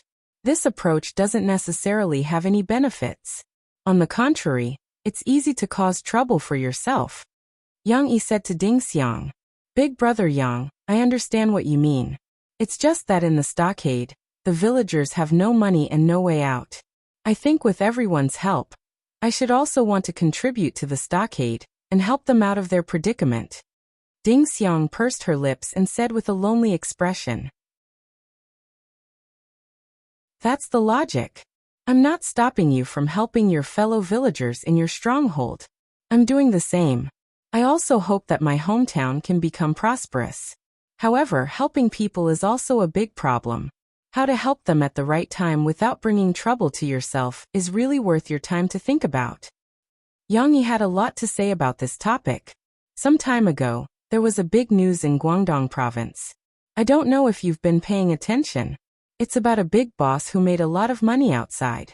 He went back to his hometown and spent hundreds of millions to build many villas in the village. However, when it came to the allocation, he fell out with the villagers. Fu Jun told Yang Yi about this matter as a joke. At that time, Fu Jun was still a little sad about this matter. After all, he was also a big boss and could understand the grievance and anger in the big boss heart. However, Yang Yi didn't expect Ding Xiang to have actually seen this news. She nodded seriously and said, I know. The cause of this matter was that when the big boss first talked about it, he didn't explain the allocation rules in detail and didn't negotiate well. Later, who knew that people's hearts were unfathomable? Many villagers wanted to get a few more sets. That's right. That's why you see that I'm quite rich now. However, when it comes to helping my hometown, I rarely give money or supplies directly. Instead, I do my best to help them find a way out that suits them and help them become rich on their own. This is also why I said that it's better to teach a man to fish than to give him a fish, Yang Yi said. In the past 2 years, Wudayaku village had changed a lot. Not only were the roads smoothed out, but after the introduction of agricultural machinery, everyone planted more fields and released a portion of their labor force. Some of them went out to work in big cities, while others opened restaurants, wooden furniture stores, and so on in the county. Moreover, it was said that after Mu Chang'an, Li Shipo, and a few other young people saw Geng Sha's inspirational example, they were ambitious and wanted to go to the capital to act as extras and make a name for themselves in the entertainment industry. However, Yang Chonggui felt that they weren't skilled enough, and that it would be embarrassing to go out rashly. So he restrained them and made them practice more martial arts. In any case, everyone had their own development. However, everyone's pockets had been enriched in the past few years, and they had begun to communicate and understand more about the outside world. When Yang Yi returned during the spring festival, he saw that everyone in Wudayaku village was beaming with joy. Overall, they showed a positive attitude. Of course, Yang Yi's role in this was not as big as his younger brother Yang Yi. After all, many things were done by Yang Yi and Yang Qing. My suggestion to you is that when the time is right, you should teach the villagers in your village how to open a shop, but don't help them open a shop. Teach them the skills to make a fortune on their own. After that, they will have to rely on their own hands to create wealth for themselves. Yang Yi smiled. Of course, this matter can't be rushed. Ding Xiang nodded honestly like a good student. However, she asked curiously, Then Brother Yang, what kind of work do you want me to do? After talking about so many things that Ding Xiang was very interested in, she also began to look forward to the work that was about to be arranged for her. It's the same as what we talked about just now. The market on Taobao. Its core direction of development is still to provide a broad platform for ordinary people, for those farmers who have products but are worried about not being able to sell them, and for those who are often exploited by purchasers, to directly sell their products on a platform. Yang Yi said, but just like the villagers in your village, many people who have these needs actually have very little understanding of e-commerce and even the internet. What I want you to do is to find a way to teach more people in poor areas to use this platform. Yang Yi took out his phone and showed a few pictures to Ding Xiang. Smiling, he said, this can be considered a semi-charity project. I had originally planned to fund this non-profit foundation of ours myself, but after Fu Jun and your big brother Lan heard about it from me, they also rushed to invest in it.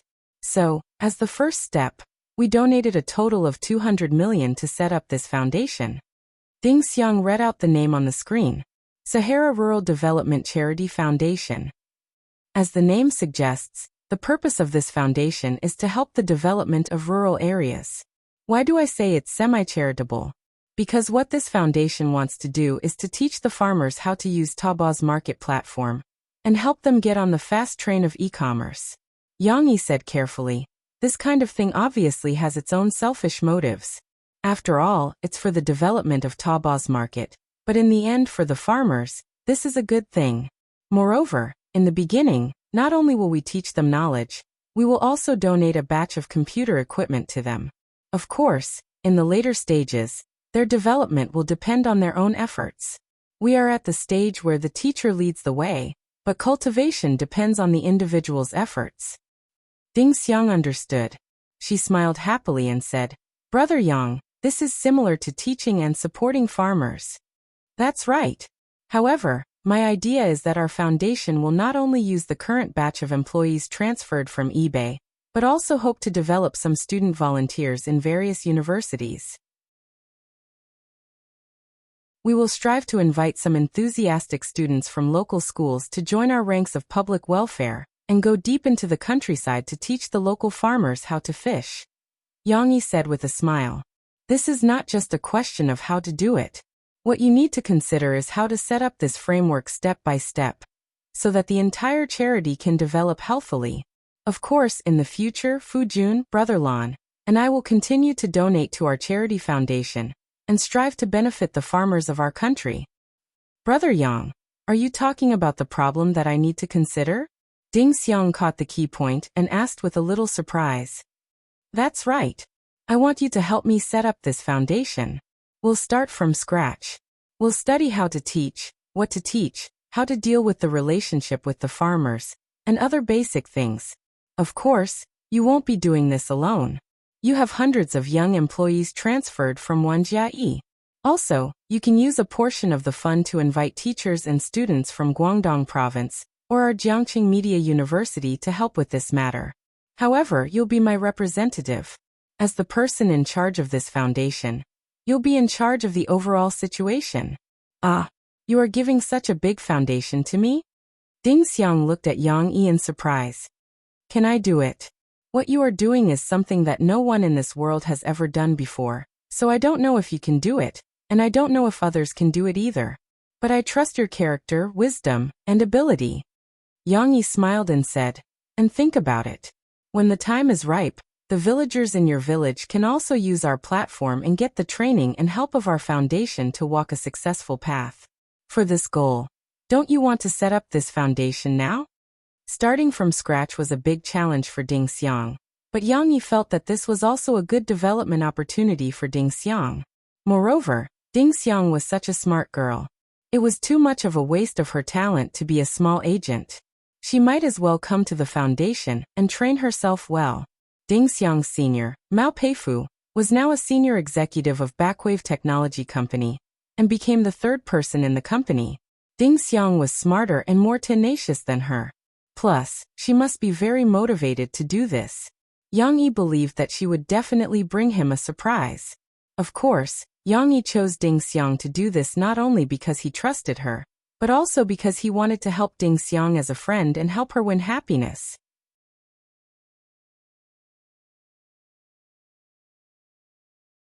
Chapter 1076. At around noon, in Yang Yi's villa, Shishi had just returned home. She excitedly carried Xiaoya's birdcage up to the second floor, put it down in the bedroom, and ran back down. Little auntie, I'll take you to see the vegetables I planted. They've all grown so tall. Before they even went downstairs, The little girl's energetic voice could be heard from afar. Little Momo didn't have as much energy as his older sister. In the morning, he ran and danced with his older sister on the grass outside the coffee shop. Later, his aunt came to lead them to dance. Little Momo played until he was exhausted. When he came back, he lay listlessly in his mother's arms. He entered his sleepy and weak state half an hour earlier than usual. Even when he heard his sister's excited cry, little Fuchin still couldn't help but raise his little head and turn around to look at his sister, who was holding his little aunt's hand with a smile. Although he also wanted to play with his sister, he really didn't have the strength to. As he watched, he couldn't help but open his little mouth slightly and yawn. Young Huan was talking to Mo Fei. In the company, she often met her brother and sister-in-law at some activities. However, because she was busy with the filming of shows and movies, she hadn't come to Yang Yi's place for about a month. This was also the reason why when Cece saw that she rarely came to Yang Yi's place, she wanted to take her to see some of her achievements. Go play with Shishi. Look at her. She likes to pester you. Murphy chuckled and said to Yang Huan, who looked a little helpless. As soon as Shishi dragged Yang Huan away, the security system notified Guizi that he was here. He was called over by Yang Yi. On the one hand, he was here to be a guest. On the other hand, the matter that Yang Yi and Ding Xiang discussed involved Guizi. That's about it. That's why I want to take Ding Xiang, to be precise, most of her energy out of Hua Yi Brothers, and then help me with this public welfare fund. However, she is still your agent. I asked her, and she said that you don't have a lot of work to do. She can handle it. In the kitchen, Yang Yi skillfully cut a large piece of tender, red raw beef and described his plan to Guizi in detail. He told Guizi about the work and the nature of the work. Ding Xiang was at the sink by the side, silently picking vegetables. She was actually a little nervous. After all, she used to spend a lot of time and energy on Guizi. Although she was still Guizi's agent, if she became the person in charge of the charity fund in the future, she would have to devote more energy to it.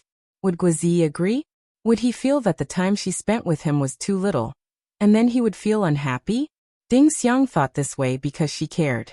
Not only did she care about Guizi's feelings, but she also cared about the job Yang Yi mentioned today. To be honest, Ding Xiang was moved.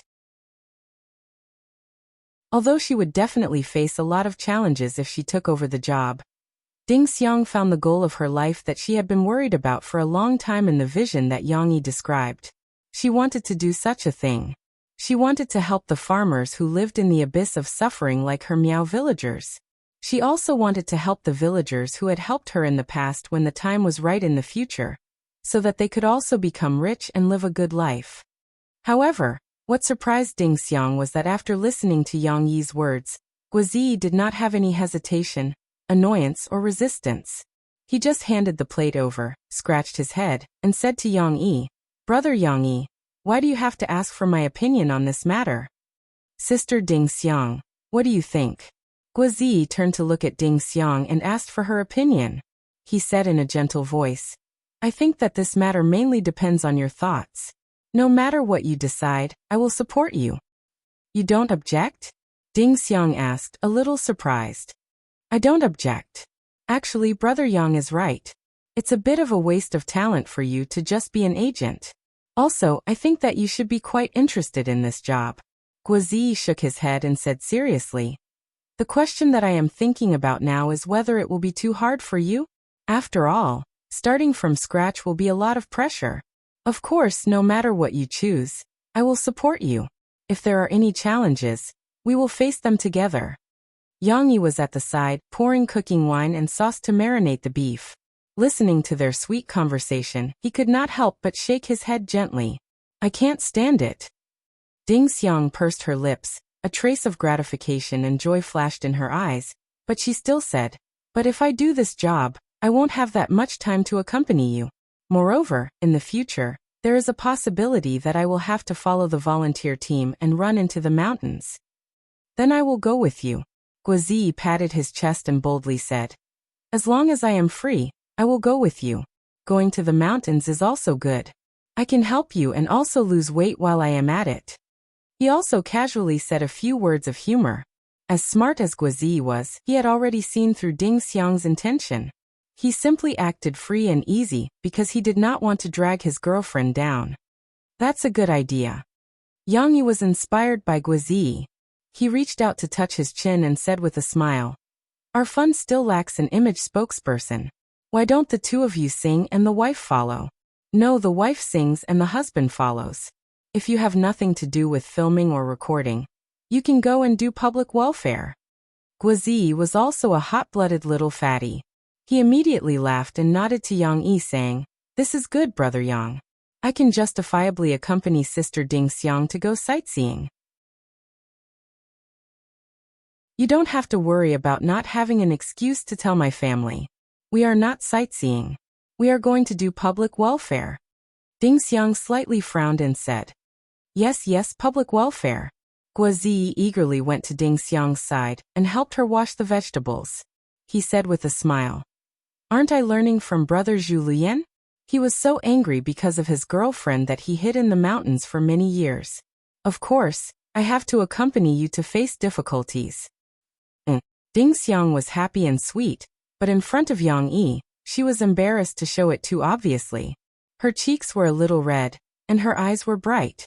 She said with a happy tone, "Don't worry, I will also find a balance and take care of both sides of the work.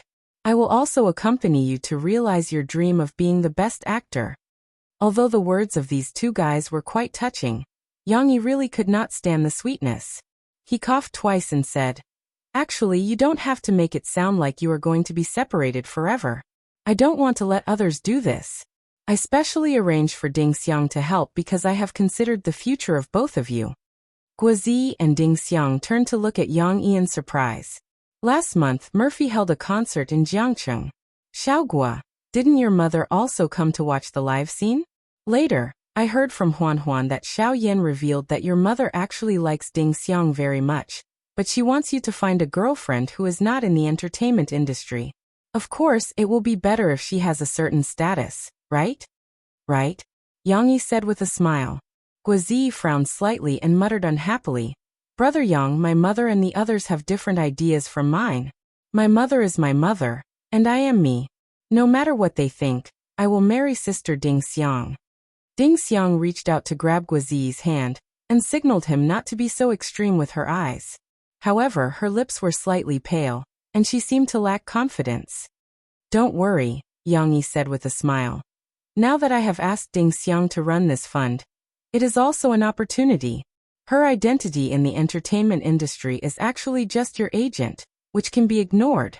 However, on the surface, she has an additional identity as the person in charge of the public welfare fund." Guizi and Ding Xiang were both smart people. They understood the meaning of Yang Yi's words and immediately became spirited, especially Guizi. He looked at Yang Yi with bright eyes and some excitement.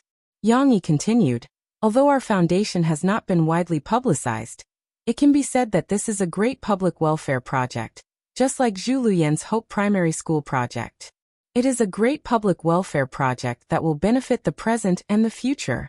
Ding Xiang, do your best and help more farmers to become rich. In the future, your social status will definitely be corresponding to your contributions and will be greatly improved. It won't take too long. We currently have the support of the Guangdong provincial government. Therefore, you can start a pilot program in Guangdong province and learn the tutorial and process of teaching farmers how to open online shops. In the future, the shopping mall on Taobao will be completely popular. Then you can start to expand to the whole country and help more people in need." Yang Yi said with a smile. "I understand. If we do well, Sister Ding Xiang can be nominated for some outstanding youth award in the future," Guizi said with some excitement. "Yes, I can tell you that as long as you do well and help the economy of the poor villages in Guangdong province, the Guangdong provincial government will not treat you badly," Yang Yi said seriously. "Even if there are no awards, I will work hard to do it well." Ding Xiang couldn't help but whisper.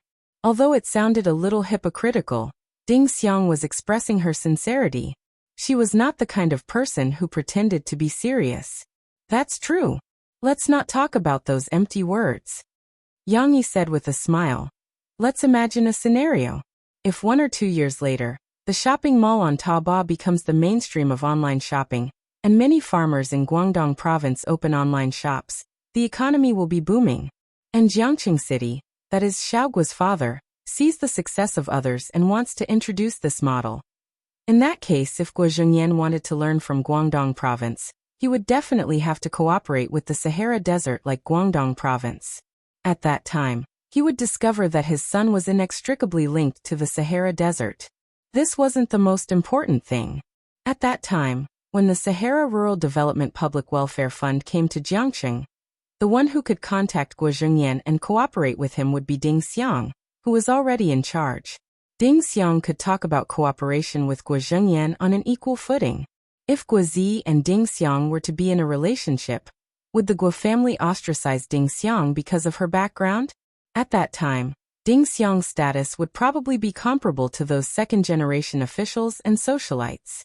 Moreover, with Guo Zhengyan's upright and plain-spoken character, Ding Xiang, who was engaged in public welfare, would probably be more likable. This was also the main reason why Yang Yi wanted Ding Xiang to be in charge of this public welfare fund. Guo Zi listened to Yang Yi's idea and couldn't help but take a deep breath for Yang Yi's idea.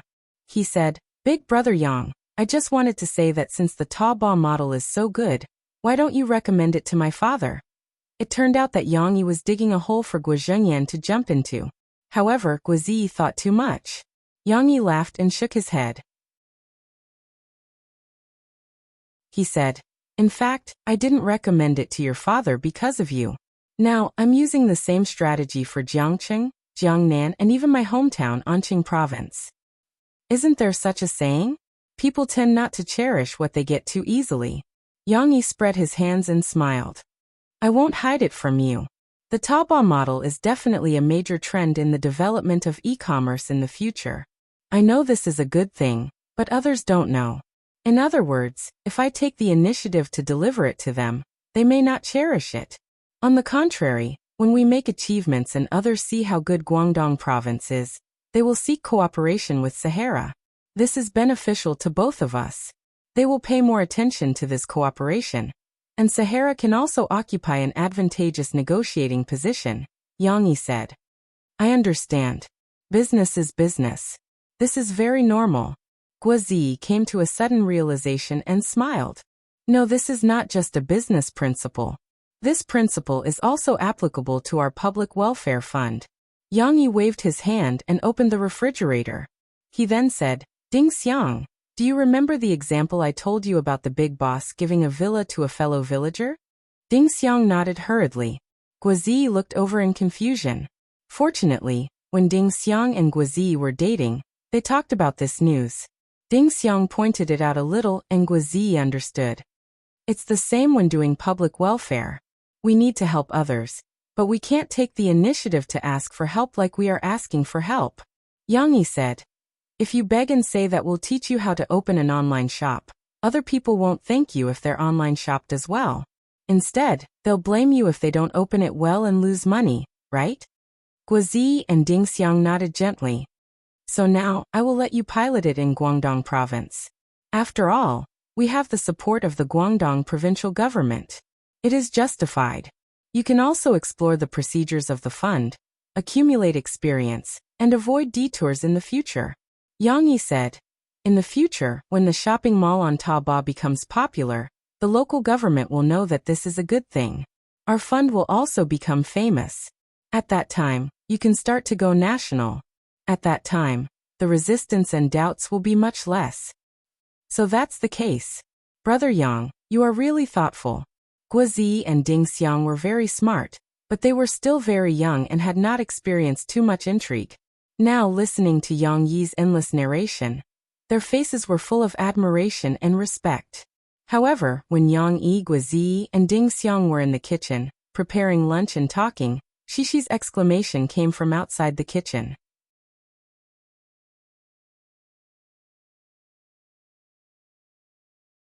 Chapter 1077.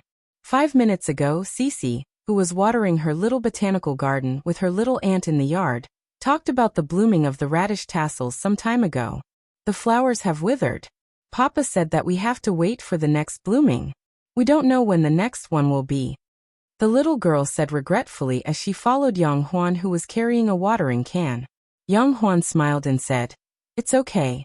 Remember, if the radish blooms next time, you must ask me to come and see it." Of course, Young Huan was just joking. She had seen all kinds of crops in the countryside before. She pretended to be curious because she wanted to cooperate with Xixi and make her happy. However, the little girl took it seriously. She felt that her aunt really wanted to see the radish blooms. Therefore, the enthusiastic little girl racked her brains to help her aunt realize her dream. Xixi's eyes lit up as she thought about it. She said happily to Yang Huan, "Aunt, I know. Let me show you the photos." There were still some photos that her father had printed. After saying that, Xixi turned around and ran upstairs excitedly. Yang Huan couldn't stop her.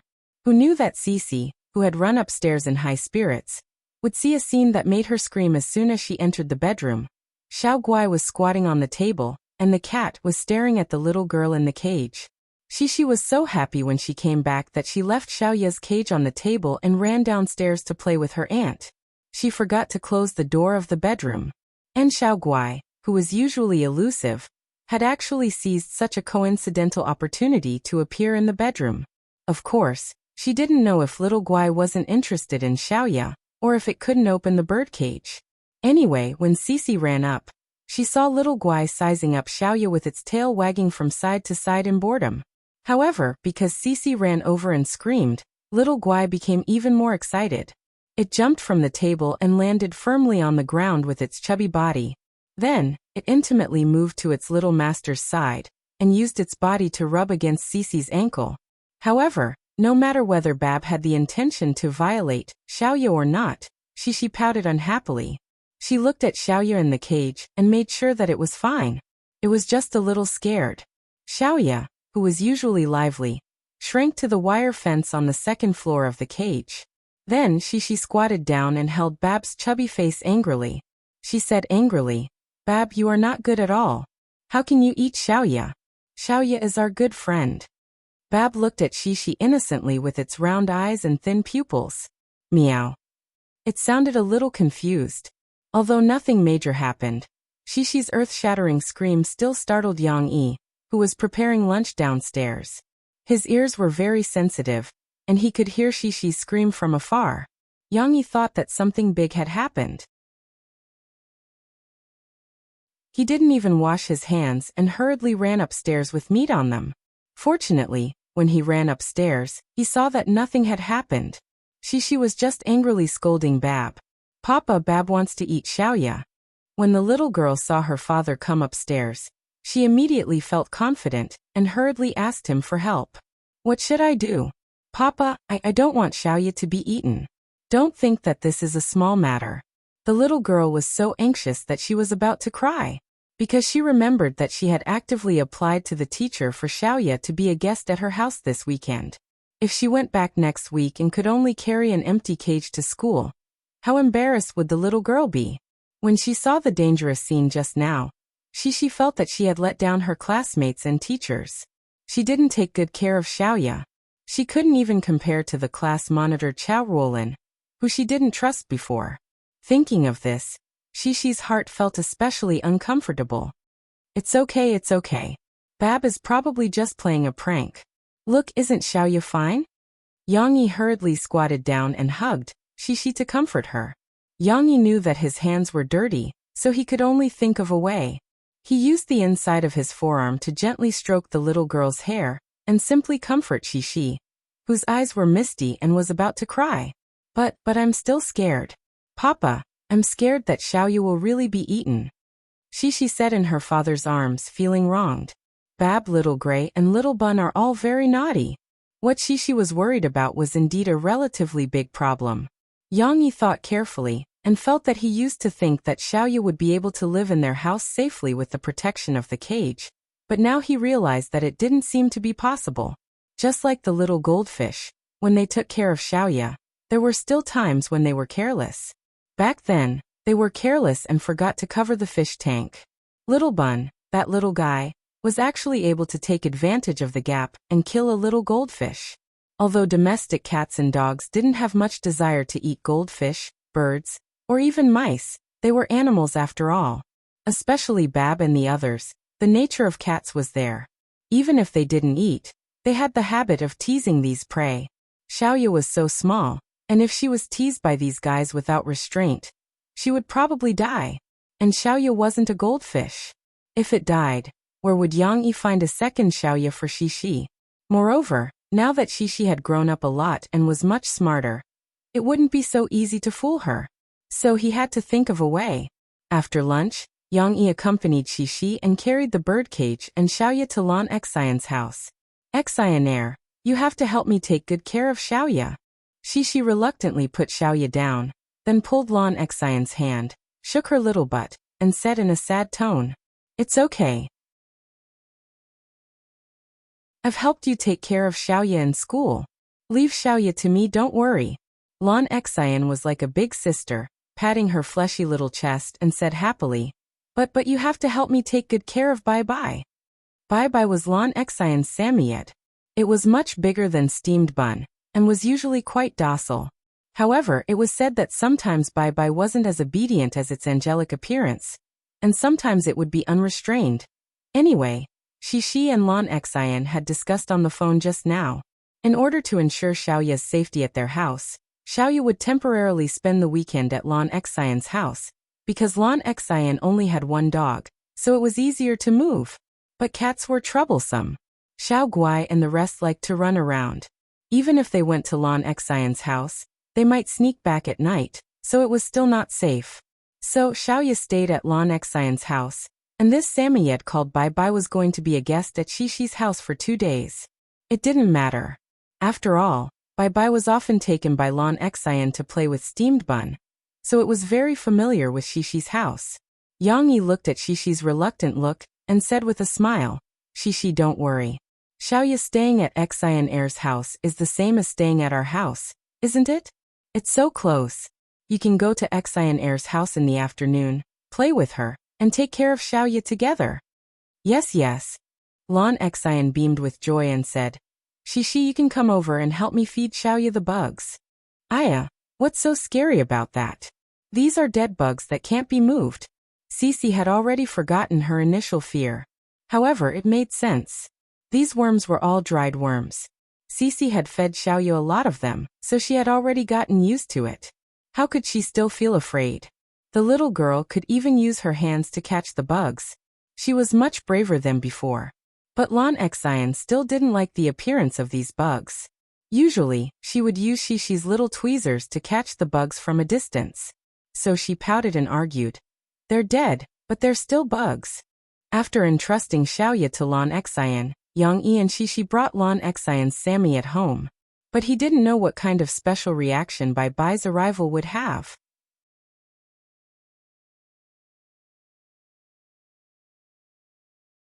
Chapter 1078. Ha ha ha. Yang Yi and Xixi brought the Samyed Whitey home. Steamed Bun ran over and played with Whitey. However, this silly Steamed Bun was not reserved at all. He wagged his tail, shook his head, jumped up and down, and even cried out excitedly. He was so excited that he was like a young man who saw his crush for the first time. But this was not because of hormones. Steamed Bun and Whitey were both female dogs. Could it be that Steamed Bun also chased after idols?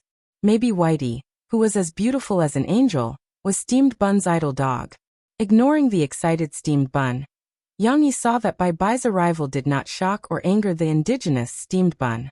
In addition, Xiao Guai and the others were also very calm on the cat tree in the side hall. Yang Yi relaxed. "Be good and play with Steamed Bun. We're going to rest." Yang Yi smiled and patted Whitey, who was also running in circles because of Steamed Bun jumping up and down. After reminding him, he led Xixi upstairs. The little girl was a little listless when it was time for her afternoon nap. The owners all went upstairs. The large space on the first floor became Steamed Bun and Whitey's world. Of course, it would be even better if the 3 eyesores next to them weren't there. Because of Steamed Bun's welcome, Whitey was not very alert to Yang Yi's new environment. After Yang Yi and the others went upstairs, Whitey bent down and lay down comfortably on the corridor in front of the stairs. After all, Whitey was a lot bigger than Steamed Bun. Whether it was because of its fluffy fur or not, when it lay down on the ground, it was like a large white truck in front of Steamed Bun, who was as small as a bumblebee. Steamed Bun had no intention of lying down. He wagged his tail excitedly. The strength of his tail was so strong that it seemed like his but was also twisting. Not only did it run around in front of Bye-Bye, but it also acted like a spoiled brat. One moment it wagged its tail in front of Bye-Bye, and the next moment, it leaned its head over and rubbed against Bye-Bye's head. It was as if it was burrowing its head under Bye-Bye's chest. Then, it stuck close to Bye-Bye and rolled around on the ground. However, this was not enough. After it was done, it jumped up from the ground as if it had endless energy. It ran to the side and lay on the ground to see if Bye-Say had followed it. However, Whitey was a little reserved. It only turned its head, stuck out its tongue, and looked at the bun with a smile. "Why don't you understand what I mean?" Steamed Bun was so anxious that he repeated his previous actions. First, he rubbed his head against Bye-Say's ear. Then he jumped to the door and turned his head to look at Bye-Say. As if he felt that his intentions weren't obvious enough, Bao-Bao arched his buttocks and threw himself on the ground. He turned his head to the door and looked at Bye-Say. If a dog could speak, Steamed Bun would have said, "Do you understand? I mean, go out and have fun. I beg you." Bye-Say was finally moved by Bao-Bao. It got up from the ground and followed behind Bao-Bao. The door to the villa was closed by Yang-Yi, but Bao-Bao and the three cats never needed to open the door. If they wanted to go out or come back to eat, they would go through the dog hole that Yang-Yi had specially installed for them. From the outside of the villa, the originally ordinary door suddenly had a small cover that was painted the same color as the wooden door open. A dog head with short yellow fur poked out. It looked left and right, then easily squeezed half of its body out of the dog hole. It stretched out its front legs, and with a kick of its hind legs, its body jumped out. After Bao-Bao came out, he ran 2 steps away and wagged his tail. He turned his head back to look, as if waiting for Bye-Say to appear.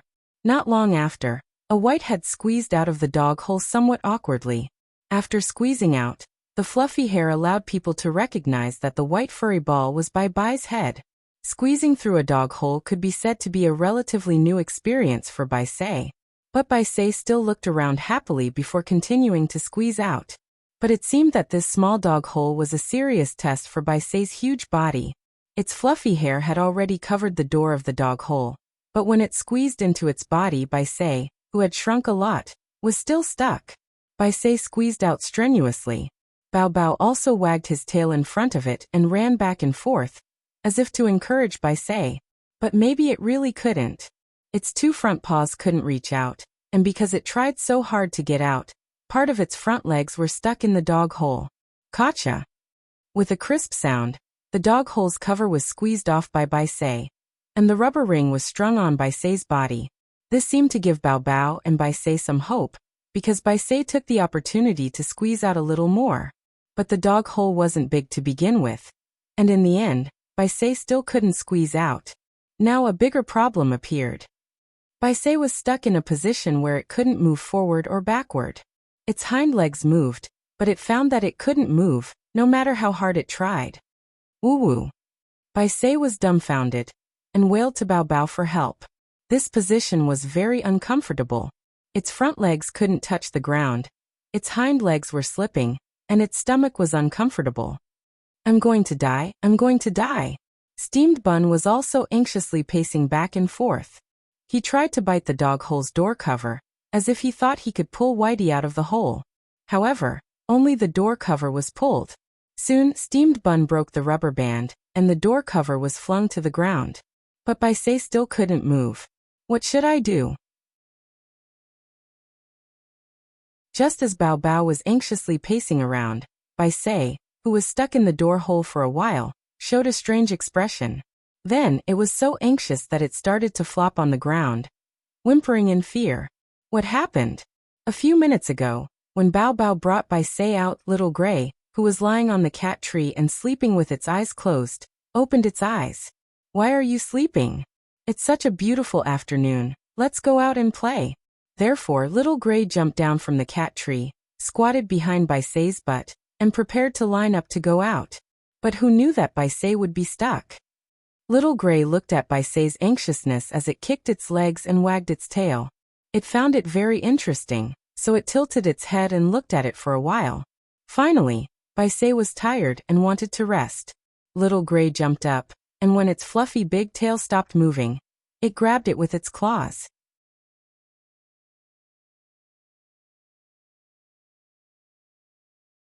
Chapter 1079. Yang Yi was taking an afternoon nap upstairs. Suddenly his ears twitched slightly. Following that, a pair of sharp eyes suddenly opened. A trace of sharpness was hidden in his eyes, and it was replaced by deep doubt. He seemed to have heard a rustling sound just now. It seemed to have come from the kitchen. Even though the rooms on the second floor were soundproof, it was impossible for him to be hallucinating. Yang Yi knew that with his ability, Murphy and Shishi couldn't hear anything, but with his enhanced ears, he could still hear very subtle sounds. Moreover, Yang Yi also believed in his own judgment. Even though he had lived a peaceful life for a long time, the dangerous days of a hail of bullets were still vivid in his mind. Some reactions, or even sixth sense, were very accurate. But why was there such a big commotion? Was there a burglar in the house? Yang Yi pondered as he lifted the blanket and stood up from the bed. What's wrong now? Just now when little Sophie was taking a nap next to her, he kept kicking his legs and groaning for a while. In fact, Mo Fei had just laid down for less than 10 minutes, and now she was disturbed by his movements again. She lay on her side on the bed, squinted her eyes lazily, and muttered with her mouth pouted. It's nothing. Go back to sleep. Yang Yi smiled and comforted Murphy. He opened the door and walked out. What Yang Yi didn't expect was that when he went down the stairs, Steamed Bun was anxiously jumping up, and they just happened to meet at the corner. Steamed Bun was overjoyed. He snorted and ran around Yang Yi's feet. Because this was a staircase, he still had to go up and down. Yang Yi was a little confused. What are you doing? Did you hear a noise? Yang Yi rubbed Steamed Bun's head and asked with a smile. Steamed Bun bit Yang Yi's sleeve. He wagged his tail vigorously and tried to pull Yang Yi down. Okay, I'll go with you. Yang Yi didn't know whether to laugh or cry. He knocked on Steamed Bun's head, making it loosen its mouth. Then he followed it to the door downstairs. Yang Yi immediately understood what was going on when he saw a white, fluffy but stuck in the dog hole. He laughed out loud in a very unkind manner. Steamed Bun was a little anxious. He looked up at his master and jumped on the ground. Then he stood up and placed his 2 front paws on his master's body. Bai was also quite pitiful. Hearing the movement behind him, he kicked his legs with lingering fear, but it was futile. His every move made people feel sad. All right, don't worry, I'll get it out. Yang Yi smiled and unlocked the door. He pushed open the door that wasn't locked by Bai. This time, Yang Yi saw Bai in a sorry state. Bai, who was originally smiling like an angel, was now listless. His aggrieved eyes also gave people a feeling of listlessness. You guys broke the dog door just to go out and play. Yang Yi looked at the dog door cover that was removed, and then looked at the claw marks on the door outside. He couldn't help but raise his eyebrows and ask in surprise. Steamed Bun seemed to have realized that he had done something wrong. He lowered his head, and didn't dare to look directly at Yang Yi. He only dared to circle around Yang Yi's feet like a spoiled child. Then he reached out his claws and scratched on Yang Yi's trousers. This little guy seemed to be saying, forget it. Yang Yi only smiled and didn't pursue the matter. He squatted down, rubbed Steamed Bun and Bai's heads and said in a bad mood, You guys, I told you to play obediently downstairs. Now I have to get someone to repaint it. Although he was reprimanding them, Yang Yi still reached out and helped Bai out. It was convenient to have hands. Yang Yi pushed Bai's stuck leg inside. After pushing out the leg muscles, Bai's body loosened a little. He felt it himself and happily pulled his body out. After being stuck for a while, Bai's body wasn't used to it. He struggled on the ground for a while before he found the feeling of standing up. He was finally saved. Bai was wild with joy. He used his soft head to rub Yang Yi's chest as he squatted down. After all, he was his savior. However, Yang Yi was a little absent-minded. He was still frowning, as if he was thinking about something. What was that strange noise from the kitchen? The claw marks on the door definitely didn't come from Bye-Bye. He was stuck before he could reach out. Since Steamed Bun caught him outside. Bye-Bye was stuck outside for so long. How did Steamed Bun get in? In the afternoon, Shishi woke up naturally. However, the little girl didn't want to stay in bed because she missed Xiaoya, who was temporarily staying at Lan Xian's house. She obediently got out of bed and went to the bathroom to wash her face and change her clothes. Papa, I want to go to Xian Air's house to play. Shishi found that her father wasn't in the bedroom next door. She ran downstairs and found her father in the kitchen. She was very happy to speak. However, she quickly blinked her eyes in confusion. She saw that her father wasn't cooking in the kitchen. Instead, he was squatting on the floor and cleaning up some broken porcelain pieces. Don't come in. I haven't cleaned it up yet. Be careful not to prick your feet. Yang Yi hurriedly reminded Shishi, who hadn't walked in yet. Shishi looked at her father strangely. She simply hugged her knees and squatted at the door, as if she was also working with her father. She asked curiously, Papa, why? Why are these plates broken? Yang Yi shook his head gently and said with a wry smile, You have to ask Steamed Bun about this. He did it. Yes, the strange noise Yang Yi heard upstairs was the sound of these plates breaking. Steamed Bun couldn't come in through the door, so he found a way and jumped in through the open kitchen windowsill. Fortunately, although Steamed Bun broke the porcelain plates, he was more sensitive and didn't step on the broken porcelain pieces. He didn't hurt himself.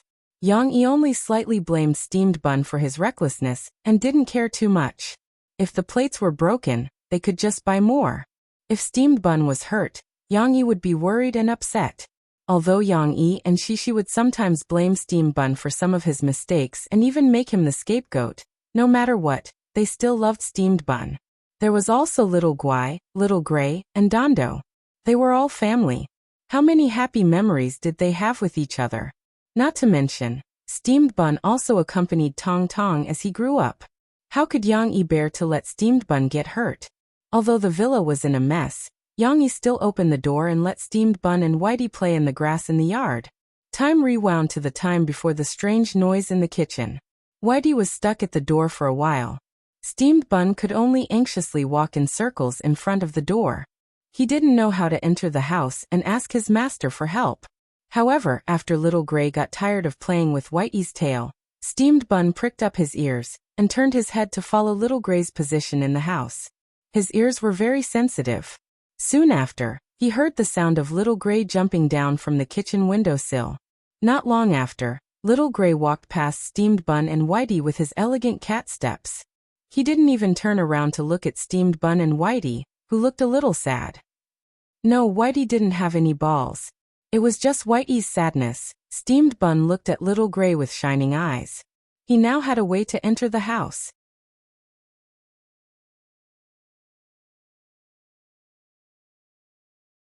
Chapter 1080. Little you, or let me tell you. You don't even know what Xiaoya went through at our house over the weekend. On Monday, Shishi returned to school with Xiaoya, who was safe and sound. She placed Xiaoya's birdcage on the table at the back of the classroom and filled her sink with fresh water before excitedly returning to her seat. With one leg propped up and the other bent on the chair, she couldn't wait to tell Lu Xiaoyu. The little girl felt that it was already very difficult for her to send Xiaoya back safely. So after letting go of the heavy burden in her heart, she became in high spirits. Lu Xiaoyu's reaction was a little slow. She seemed to be in a daze for 2 seconds before she looked at Shishi in confusion and asked, What did you go through? Perhaps it was because she had more fun on the weekends and was used to sleeping in, and she had to wake up early for school this morning, but every time Lu Xiaoyu came back on Monday, she looked like an office worker. She was listless and had a listless expression on her face. However, Shishi's work and rest had always been very regular, regardless of whether it was the weekend or on weekdays, so she was still in high spirits. She beamed with joy as she told Lu Xiaoyu, That's right, Xian Air and I just brought Xiaoya home. And then our family's dog, Steamed Bun. Do you still remember? Lu Xiaoyu quite liked Steamed Bun, but it was a pity that her family didn't raise a dog for her. However, at the mention of Steamed Bun, Lu Xiaoyu's interest was piqued. She nodded repeatedly. That's right, steamed bun. He ran over and wanted to see Xiaoya, but Xian Air and I were both scared by steamed bun. We were afraid that steamed bun would scare Xiaoya. Even though Xishi's speech was very nimble, her thoughts always moved faster than her mouth. Thus, while she was still talking about steamed bun, she immediately changed the topic and giggled. Hey, right little you, or let me tell you. My papa said that Xiaoya has been fed by us until she's fat, so she can't be like this.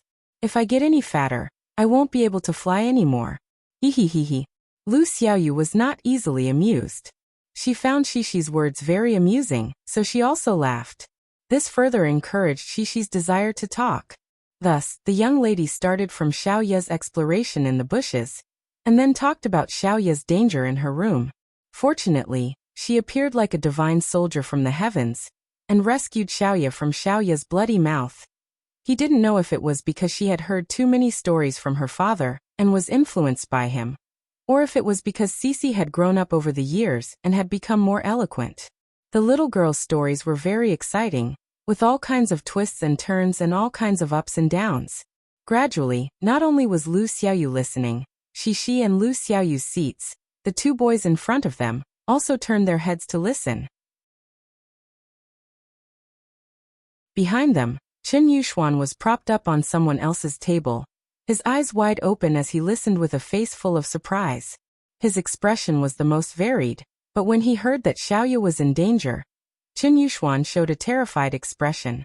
When he heard that Xiaoya was saved, and that she was lucky enough to escape the calamity caused by steamed bun and Whitey causing havoc in the heavenly palace, at least from Xishi's point of view, the young lady would not have thought of the cause and effect behind this. Chen Yuxuan's face was full of joy. It could be said that he was very supportive. Unfortunately, Xishi did not know that he was eavesdropping. She was only happily telling Lu Xiaoyu the story of the weekend. However, Xishi's happy time was quickly coming to an end. Teacher Li Rulan walked in, and called the group of little monkeys to quickly return to their seats. Take out your textbooks and read the 7th lesson, Little Pine Tree and Big Pine Tree this morning. Do you still remember that the teacher asked you to memorize this lesson last weekend? There will be a spot check in class later, so hurry up and revise now.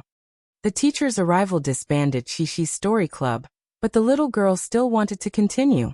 She took out her textbook and whispered to Lu Xiaoyu in a low voice, Little fishy, there's still one more thing that I haven't told you. I'll tell you after class. Lu Xiaoyu seemed a little absent-minded.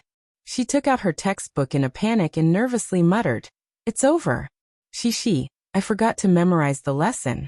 You have to help me pray that the teacher doesn't pick me to memorize the lesson. Xishi did not have time to comfort Lu Xiaoyu, because the language representative was already reading the lesson loudly. Xishi and Lu Xiaoyu hurriedly followed suit. There's a little pine tree on the mountain, and a big pine tree at the foot of the mountain. The little pine tree said to the big pine tree, Hey friend, look how tall I am. I can see very, very far. What about you? The big pine tree did not answer. Xishi liked this lesson very much. Moreover, after the reading class last Friday, Xishi and Lan Xian also listened to Yu Xiaowei's demonstration of this lesson. Sister Xiaowei read it with great emotion. Uncle Feng touched the little pine tree's head and said, Child, the pine tree at the foot of the mountain is much taller than you. You can see very far because Grandpa Dashan lifted you up. When the little pine tree heard this, he lowered his head in shame. This time, when Xisi was reading this text, she couldn't help but imitate Sister Xiaowei. She read Uncle Feng's words out loud with full emotion. Especially when she read the words Grandpa Dashan and lifted up, she read it very hard. Her tone was deep and emotional, but a little too hard. After all, she had not systematically learned how to read aloud elegantly. Her earnest and emotional look was very cute. Li Rulan happened to pass by Xishi. When she saw this scene, she could not help but smile. Xishi did not know the teacher's true thoughts.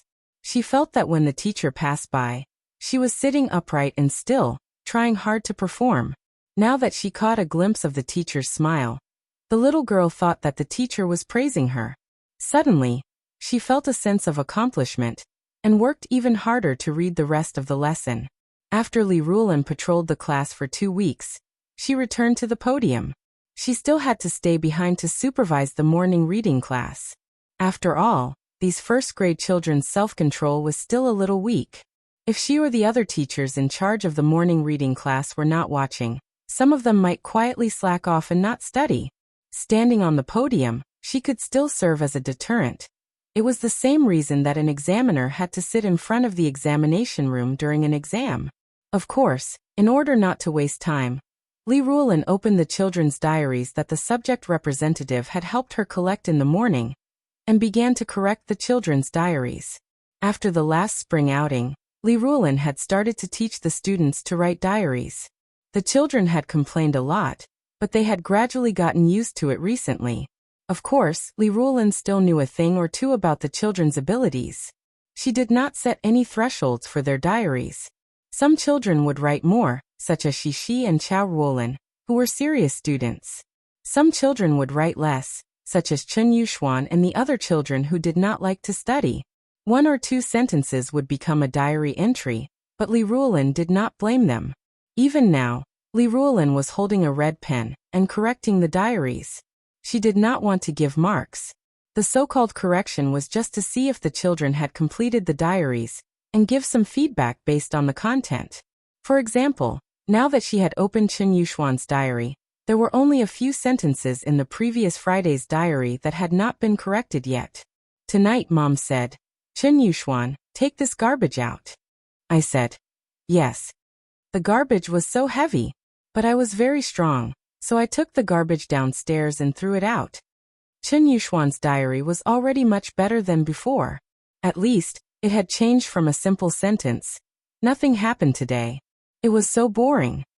Now it was 2 or 3 sentences, and it even told a short story. Therefore, Li Ruolin picked up the red pen and wrote a few words of praise below. Then she wrote, "However, you still have a lot of room for improvement. For example, when you took the garbage out today, you can add some details. For example, when you took the garbage out, did the heavy feeling make you feel tired? For example, when you took the garbage downstairs, did you meet other people? For example, after you helped Mom take the garbage out, did Mom praise you?"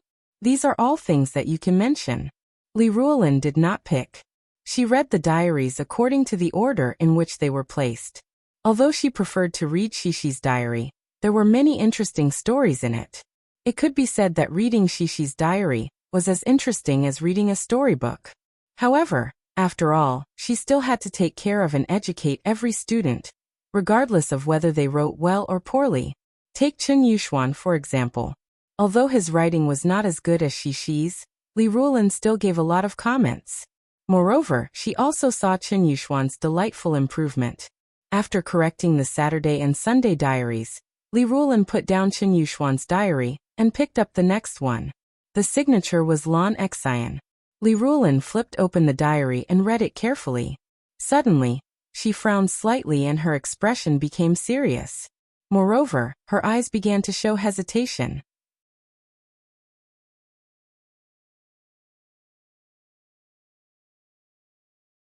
Chapter 1081. Lan Zhoukai had gone to Jinling City to inspect the construction progress of the amusement park, and Wu Jingjing didn't check on Lan Xian's homework often. Therefore, Lan Xian's situation hadn't been exposed yet. This weekend, Murphy was going to hold a concert in Chengdu. Therefore, on Friday afternoon, after Xixi finished school, Yang Yi took her, Lan Xian, and Tong Tong on a plane to Chengdu. Why was Lan Xian included? Because of this trip to Chengdu, Yang Yi planned to use this good opportunity to take Xixi to see the pandas and try the famous delicacies of Chengdu. After hearing from Xixi that there were so many wonderful arrangements, Lan Xian ran home and went to find Papa Yang with her remaining 4 gold coins. "Papa Yang, can I use 1 gold coin to see a panda, and then use 3 gold coins to eat something delicious?" Lan Xian looked at Yang Yi expectantly with her watery eyes. Obviously, 1 gold coin wasn't enough to see pandas. At most, she could only see the pictures of pandas that Xixi brought back.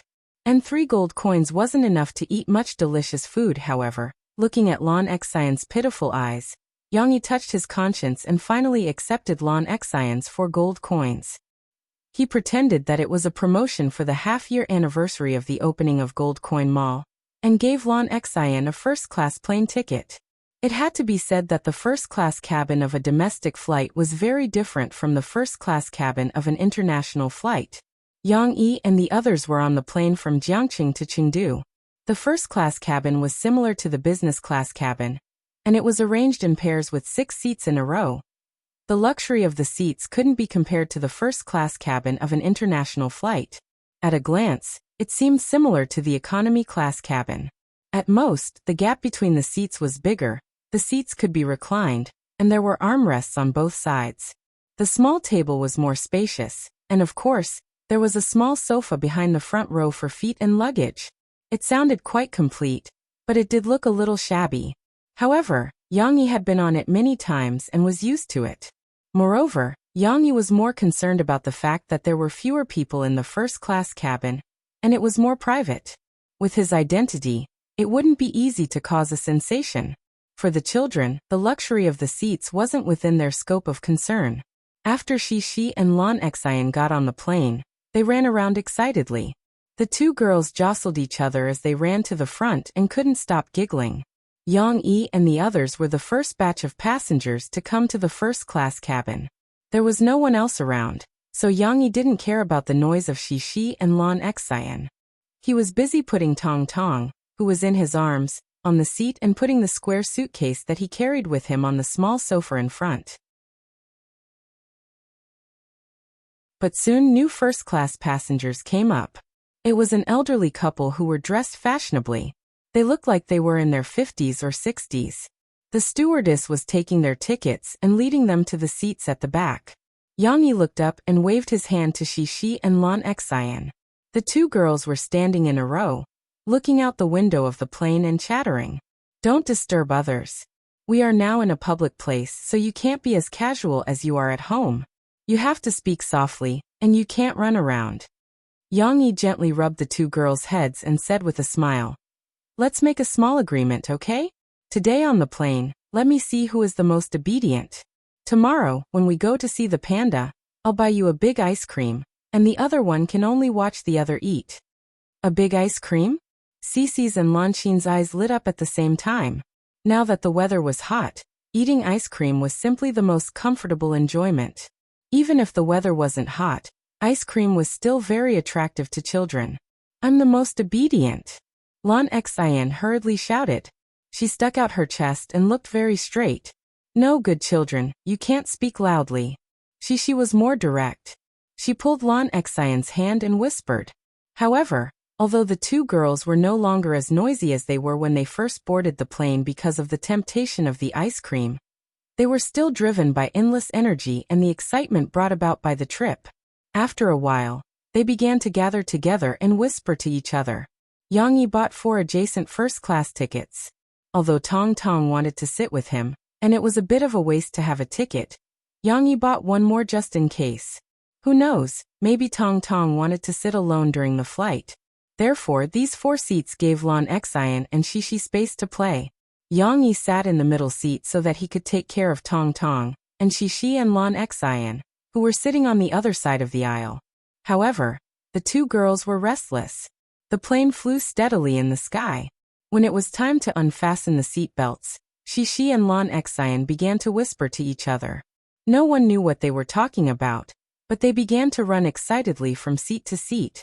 After a while, Shi ran to Lon Xian's seat. She giggled and sat on the small sofa in front of Lon Xian. Of course, this gap was very wide. Only adults could put their feet on it. Lon Xian and Shi could not reach it. Lon Xian jumped down from her seat and ran to Shishi's small sofa. She sat side by side with Shishi. Yang Yi did not understand what the 2 girls were playing. Anyway, they whispered to each other for a while. Shishi sat on Lon Xian's seat again. After a while, Lon Xian jumped down from the small sofa and ran to the seat next to Yang Yi. Then, she looked for a gap between Yang Yi and Tong Tong and smiled silently at Shishi. That's right. In order to appear obedient, even if they were playing, they deliberately made no sound. Little Momo, on the other hand, was teased by the 2 sisters who were running around. He was originally sitting obediently in his father's arms and watching the cartoon on the small screen in front of him, but now he felt that the cartoon was no longer interesting. Hey hey! The little boy groaned. He pulled away his father's big hand and slid down the seat. His feet could not reach the seat. He turned over and prepared to slide down the edge of the sofa with his bulging belly. What are you doing? Yang Yi had to hold his little hand and carry him to the ground, but he still kept a close eye on him. He was afraid that the little boy would not notice and bump his head. After all, the space in the plane was very small. Hee. Tong Tong did not answer his father. He giggled and walked down the aisle. Then he threw himself between his sister's legs. He put one hand on his sister's thigh and the other hand on the seat. Little brother, sit with me. Shishi bent down excitedly and reached out to carry Tong Tong. Actually, the word carry could not be used because they were both children. From the looks of it, Shishi's action of carrying Tong Tong looked more like she was pulling him by force, but it didn't matter. Little Momo finally climbed up and sat on the same seat as her sister. Shishi and Lan Xian could not sit together, but Tong Tong's butt was very thin. He and his sister could barely sit side by side in this small seat. After they sat down, Shishi smiled and winked at Lan Xian from across the aisle. Tong Tong looked at his sister and giggled for a while. Then he smiled at his father from across his sister, as if he was showing something to his father. I want to go over too. Lan Xian could not hold it in anymore. She muttered softly and jumped down from the seat beside Yang Yi. Then she ran over to Shishi's seat. Now the three little ones were all sitting on the other side, while Yang Yi was left alone on the other side.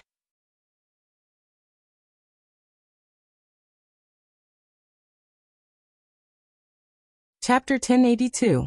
Although the three little guys were playing together on the plane, they didn't make too much noise, and they wouldn't go to other seats. At most, they would stay in their own little world, pointing and giggling inexplicably. Maybe it was because there weren't many first-class passengers on the plane. Yang Yi saw that the noise didn't affect others, so he just reminded them when they didn't pay attention, and their voices began to rise. Most of the time, he didn't deliberately suppress their nature of playing. It took 3 hours to fly from Jiang City to Chengdu, so when the plane arrived at Chengdu, it was nearly 11 o'clock, and the night was dark. Tong Tong was tired after playing with her sisters on the plane, so she curled up in her father's arms and fell asleep early. Shishi and Lan Xian also yawned. The two girls were used to sleeping early, so they were very tired. If it weren't for the excitement of traveling, they would have fallen asleep on the plane. Come on, Shishi, Dad doesn't have so many hands to take care of. You hold Xian Air's hand. Xian Air, you have to hold Shishi's hand. You two sisters, don't let go. Yang Yi held Tong Tong in one hand and Lan Xian, and Shishi in the other hand, walking out of the passage. Behind him were 3 men in black suits, carrying bags and dragging suitcases. One was his personal assistant, and the other 2 were bodyguards. These were the standard domestic equipment that Mo Shaowan usually arranged for him. If he was in Harbor City or abroad, he might be equipped with more bodyguards. In addition, I have to mention this by the way. After returning from Harbor City this year, Mo Shaowan realized that Yang Yi's identity was different from before. No matter whether Yang Yi kept a low profile or not, he and Murphy needed some professional bodyguards to escort them when they attended activities. And they couldn't hire temporary bodyguards in a hurry like in Harbor City, right? Therefore, Mo Shaowan began to recruit a group of full-time bodyguards in the name of the Huai Brothers Company. Yang Yi also went to his old comrade-in-arms and old leader, Luo Zongxing, for help. Luo Zongxing had now officially retired from Battle Wolf. He held a relatively high military position in the Southwest Military Region. Coincidentally, there were a group of retired soldiers in the Southwest Military Region this year. And the Southwest Military Region also had a headache about the problem of placement. Yang Yi's needs, so Luo Zongxing selected 10 veterans with good skills and good character for him. Although there were no retired Special Forces soldiers from Battle Wolf, they were all treasures. After retiring from Battle Wolf, they were usually hired to be instructors in the Southwest Military Region, or even other military regions. Yang Yi was an exception.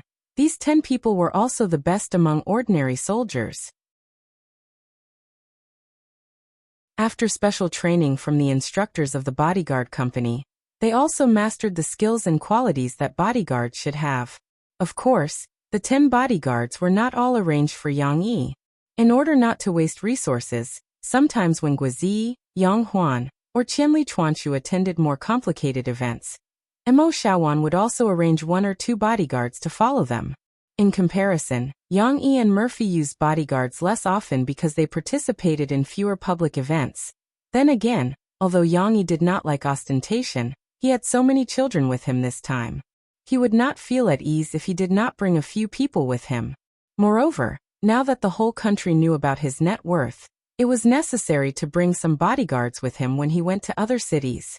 After all, no matter how good Yang Yi's skills were, he was only good at himself. There would always be things that were inconvenient for him to take action, or things that he could not take care of. As soon as he stepped out of the terminal, he saw a large group of fans and reporters surrounding him. The 2 bodyguards reacted quickly. They just glanced at each other and skillfully handed the push-pull suitcases to their assistants. They spread out their arms to protect Yang Yi and the 3 children. Although he did not know that his whereabouts were exposed so quickly, Yang Yi was fine. He was used to these situations. He paused for a moment and let go of Lan Xian's hand to wave at the fans and reporters. Thank you, everyone, for welcoming me so warmly. Chengdu is a very beautiful and friendly city. After Yang Yi put down his hand, he did not hold Lan Xian's little hand. Instead, he pulled Xixi and Lan Xian to his side and said loudly, "However, I'm sorry that I can't interact with everyone tonight, nor can I accept any interviews from the reporters. As you can see, it's very late and the children are very sleepy. I'm really sorry." After that, Yang Yi smiled and nodded to the crowd. Then, under the protection of his bodyguards and assistants, he walked out of the airport and got into the car that was going to pick them up. Most of Yang Yi's fans were more rational. After listening to Yang Yi's gentle explanation, they stopped in their tracks. However, there were still some fans who desperately tried to squeeze in. There were also many reporters who did not care about what they said at all. Some of them held their cameras and hurriedly followed, pressing the shutter crazily. Some of them shook their microphones and shouted their own questions, wanting to interview Yang Yi. Fortunately, Yang Yi's 2 bodyguards were very helpful. Although the 2 of them looked a little weak, with the help of the airport security, they still protected Yang Yi and the others and made it not too crowded. It was not until the black nanny van slowly drove out of the airport and onto the road that the crowded crowd gradually disappeared from Lan Xian's sight. It was the first time that she had encountered such a big crowd, so she was very nervous. Not to mention that she had been holding on to Yang Yi's trouser legs tightly just now. Lan Xian had been leaning on the window to look back after getting into the car. "Papa Yang, why are there so many people?" Lan Xian asked with some lingering fear. Because. Such a simple question, Yang Yi found himself stuck. How should he answer? Should he say that he was too famous? That he was a big star? At this time, Xixi interrupted her father's words. The little girl first yawned, then a little lazily muttered to Lan Xian, "Oh, it's all like this. Because many people know my papa, so when they see my papa and mom, they will call their names." Can too famous be explained in this way? Yang Yi looked at Xixi with interest and nodded with a smile. Then I don't want to know so many people. It's too troublesome. Lan Xian shook her head hard and said. After Lan Xian finished speaking, she couldn't support her tired body anymore. She fell to the side and leaned on Xixi's body. "Oh Xian, you are too heavy." Although Xixi was very sleepy, she could not help but protest loudly. Although Yang Yi left the airport, the photos of him with the 3 children were still on many reporters' cameras. There was nothing strange about Xixi and Tong Tong, but the reporters were very curious about who the little girl standing next to Xixi was. Could it be that Yang Yi and Murphy had a 3rd child? No, this child was much older than Tong Tong.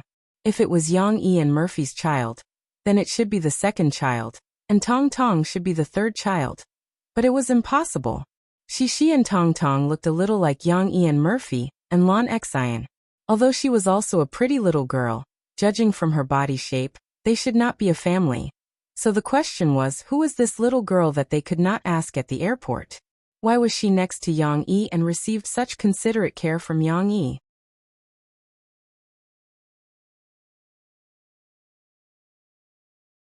Chapter 1083. When Yang Yi got back to the hotel last night, it was already very late. When he woke up early this morning, he realized that the two girls were still sleeping like pigs. Interestingly, because Shi and Lan Xian were sleeping on the same big bed. Their sleeping positions were Lan Xian hugging the quilt, and Shi sleeping directly on the other side of the quilt. One of her legs was even placed on Lan Xian's chubby little butt. Perhaps it was because her feet felt better. After Yang Yi got up, he pulled Shishi's leg down and pulled the quilt over her. As for Lan Xian, he pushed the little girl away as if he was pushing a piece of wood. He let her change back to her normal sleeping position, and then covered them with the quilt. They arrived at the hotel very late last night, so the three children did not take a shower. Lan Xian and Shishi were at least asked by Yang Yi to go to the bathroom to get a towel to wipe their faces and arms. After that, they washed their faces and brushed their teeth before going to bed. Tong Tong slept directly until the next morning. But no matter what, it was a little unhygienic to not take a shower. Therefore Yang Yi grabbed Tong Tong, who had woken up early and had been kicking his legs and playing with his feet. He raised the little guy with both hands and giggled because he found it very interesting. Yang Yi went to the bathroom to take a shower. As for Shi and Lan Xian, it was not their turn yet, so Yang Yi let them sleep a little longer. Mo Fei also couldn't get up, she was still sleeping. In fact, Murphy did not sleep well last night. She was already very tired from the rehearsal. In the hotel, she had to force herself to keep her eyelids open and wait for Yang Yi and the others to come to help take care of the two little girls. She had to toss and turn until very late last night. Just now, Tong Tong had woken her up. Yang Yi felt sorry for his wife, so he took Tong Tong to take a shower and let Murphy sleep a little longer. After an unknown amount of time, Shi, who was in her sleep, felt that the world was falling apart, especially when there was a tremor right in front of her face. The little girl was so scared that she immediately woke up from her sleep. Hee. Little Momo's complacent laughter drifted into her ears, causing Cece, whose mind was a little muddled, to gradually come back to her senses. She struggled to raise her fluffy and messy little head, squinting her sleepy eyes as she glanced at little Momo, who was propping herself up with both hands. She pouted her little mouth and let out a long groan. She was like a little pig, not awake at all. Of course, this snort also seemed to be a protest. Little brother, why did you disturb your sister's sleep? Tong Tong, on the other hand, was immersed in his joy. He chuckled and wanted to share it with his sister. Xiang, sister. Tong Tong stretched out his little arm towards his sister's nose and said with a smile of exultation. He had just taken a shower, so he was only wearing a pair of shorts and a small t-shirt.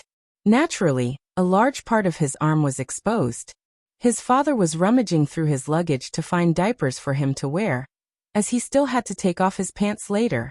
However, Tong Tong, who was being carried to his sister's big bed by his father, was restless. His sister was still sleeping, so he could not wait to wake her up. She was still unhappy when she was woken up. When she heard her brother showing off, she muttered with a slightly nasal voice, "It doesn't smell good. It smells bad." Tong Tong widened his eyes in surprise. He had unwavering trust in his sister, so when he heard her say that it smells bad, he quickly retracted his hand and tried to smell it himself. It doesn't smell bad. Therefore, he stretched out his hand again and said seriously, No, it doesn't smell bad. It smells good." Yang Yi walked over with a pair of diapers. When he saw this scene, he could not help but laugh. He rubbed Shishi's little head and said, "All right, sister, hurry up and get up. While you're at it, wake up Xianair as well. You two go to the bathroom to take a shower. After that, we'll go eat delicious food and see the pandas." When Shishi heard that they were going to see the pandas, she quickly woke up from her state of lazing around in bed. She hugged the quilt and sat up. She squinted her eyes, which were still unable to open, and combed her messy hair with her claws. Lan Xian was still sleeping next to her. Perhaps she was dreaming about the delicious food that Yang Yi mentioned just now. She smacked her lips. Papa, where's Xiang Xiang? Tong Tong was still immersed in the topic that he had just discussed with his sister. Although he was pressed down on the bed by his father to put on a diaper, he still tried to raise his little arm and pouted his little mouth to let his father smell it. Yes, you smell good. Sister was wrong. She's the stinky one. She didn't take a shower last night either, Yang Yi said with a smile. When Shishi heard this, she immediately became unhappy. She got up from the bed and leaned over to hug her father's shoulders. Her soft little body pressed against her father's arm. She shook her little butt unhappily and shouted, "That's not the case. Little brother is the stinky one." See, she became energetic after messing around for a while. Although Yang especially got up early, it was already past 9 o'clock when he left the house after taking care of the 3 children in turn. Murphy didn't go out with him. Tonight's concert would be held at 11 o'clock. She still had to go to the concert venue to practice with the invited singers. Yang Yi didn't need to rehearse. He only needed to sing one song in Chengdu. When they met in the stadium in the afternoon, he just needed to do a sound check. Remember to eat breakfast. I'll take them out to play. Before Yang Yi went out, he ordered the hotel's breakfast to be served and placed on the table. He reminded Murphy, who still wanted to stay in bed for a while. Murphy hugged the quilt in the same position as Lan Xian just now. However, her white long legs were exposed, which made her more charming. Hearing Yang Yi's nagging, she raised her head. Her beautiful eyes revealed a trace of happiness and she sweetly said, "Okay. We're going to eat delicious food." Lan Xian shouted. In the elevator downstairs, Shishi and Lan Xian started a fierce discussion about the purpose of today's visit. "No, we're going to see the pandas. My papa said yesterday." Shishi shook her head. "But he also said that we're going to eat delicious food." Lan Xian said unhappily, If we don't eat delicious food, how can we? I haven't eaten breakfast. I'm starving." How could they have the strength to see the pandas without delicious food? Shishi blinked her eyes and said with some confusion, But we don't have much time. Papa said that we're going to Mom's concert in the afternoon." Yang Yi saw that their discussion had fallen into a misunderstanding, so he said with a smile, "We're going to eat delicious food first, then see the pandas. Don't worry, there are 2 good restaurants in front of the hotel. Let's try the famous delicacies in Chengdu and fill our stomachs. Then we'll take the bus to the place where the pandas are."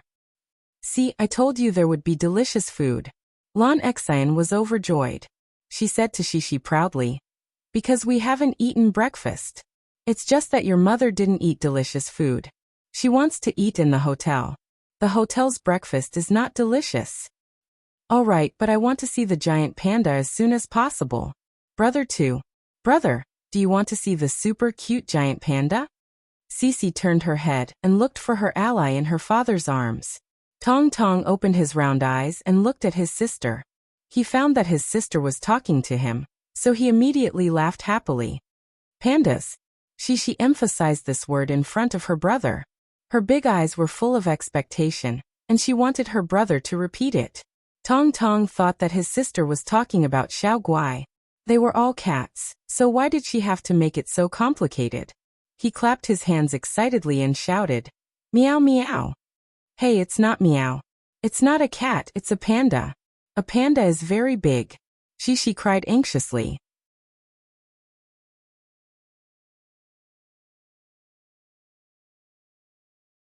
Chapter 1084. The food in Chengdu cannot be separated from the word spicy. However, not all of them were spicy. For example, Yang Yi had to sing tonight, so he couldn't eat anything that would irritate his throat. Therefore, he brought the children to this century-old shop that sold tofu pudding.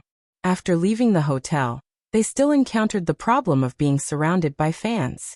The enthusiasm of the fans in Chengdu was beyond Yang Yi's expectations. Perhaps it had something to do with the fact that there were not many concerts scheduled in the southwest region. Many fans had come from other places, or even other provinces. Luckily, Yang Yi had the experience of last night.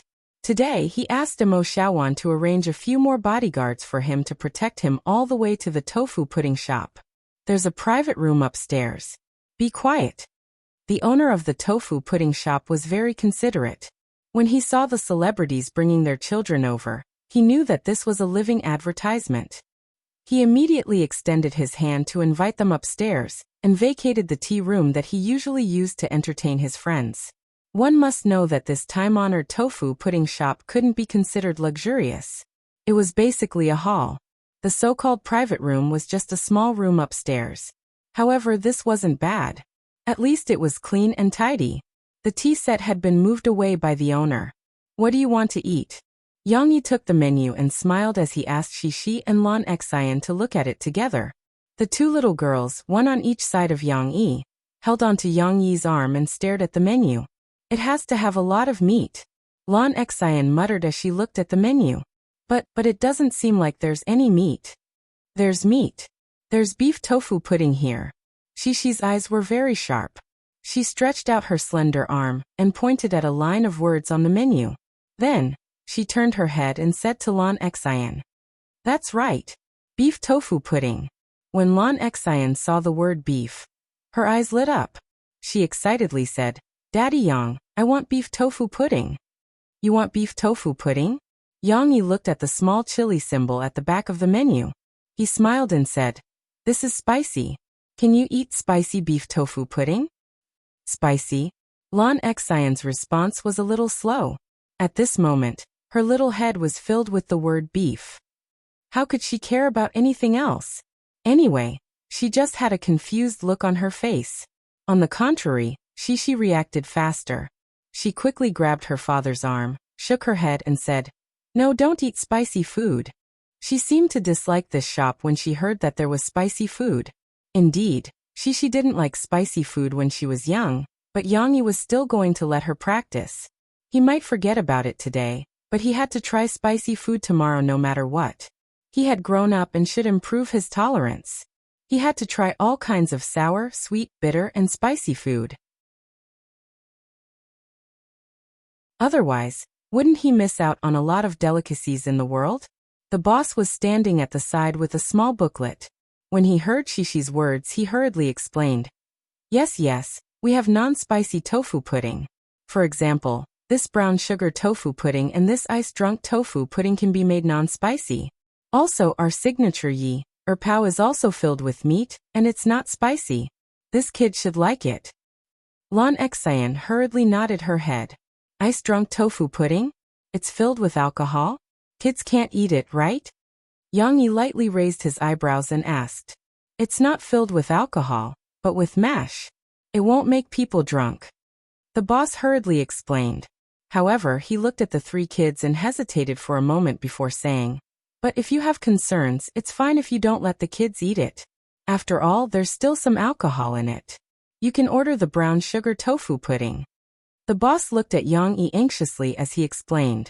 He was worried that Yang Yi would be unhappy after looking at the menu and leave. "Can you put less chili in the beef tofu pudding? Or can you make it non-spicy?" Yang Yi asked. Customers who came to Chengdu to look for non-spicy food were usually looking for trouble. In Chengdu, or even the entire Sichuan province, which restaurant didn't serve spicy food, this shop even provided non-spicy tofu pudding, which was rare. If it was any other customer, they would probably be despised. But facing Yang Yi, the boss could only carefully explain. "This is more difficult because our beef is specially marinated, so it's spicy."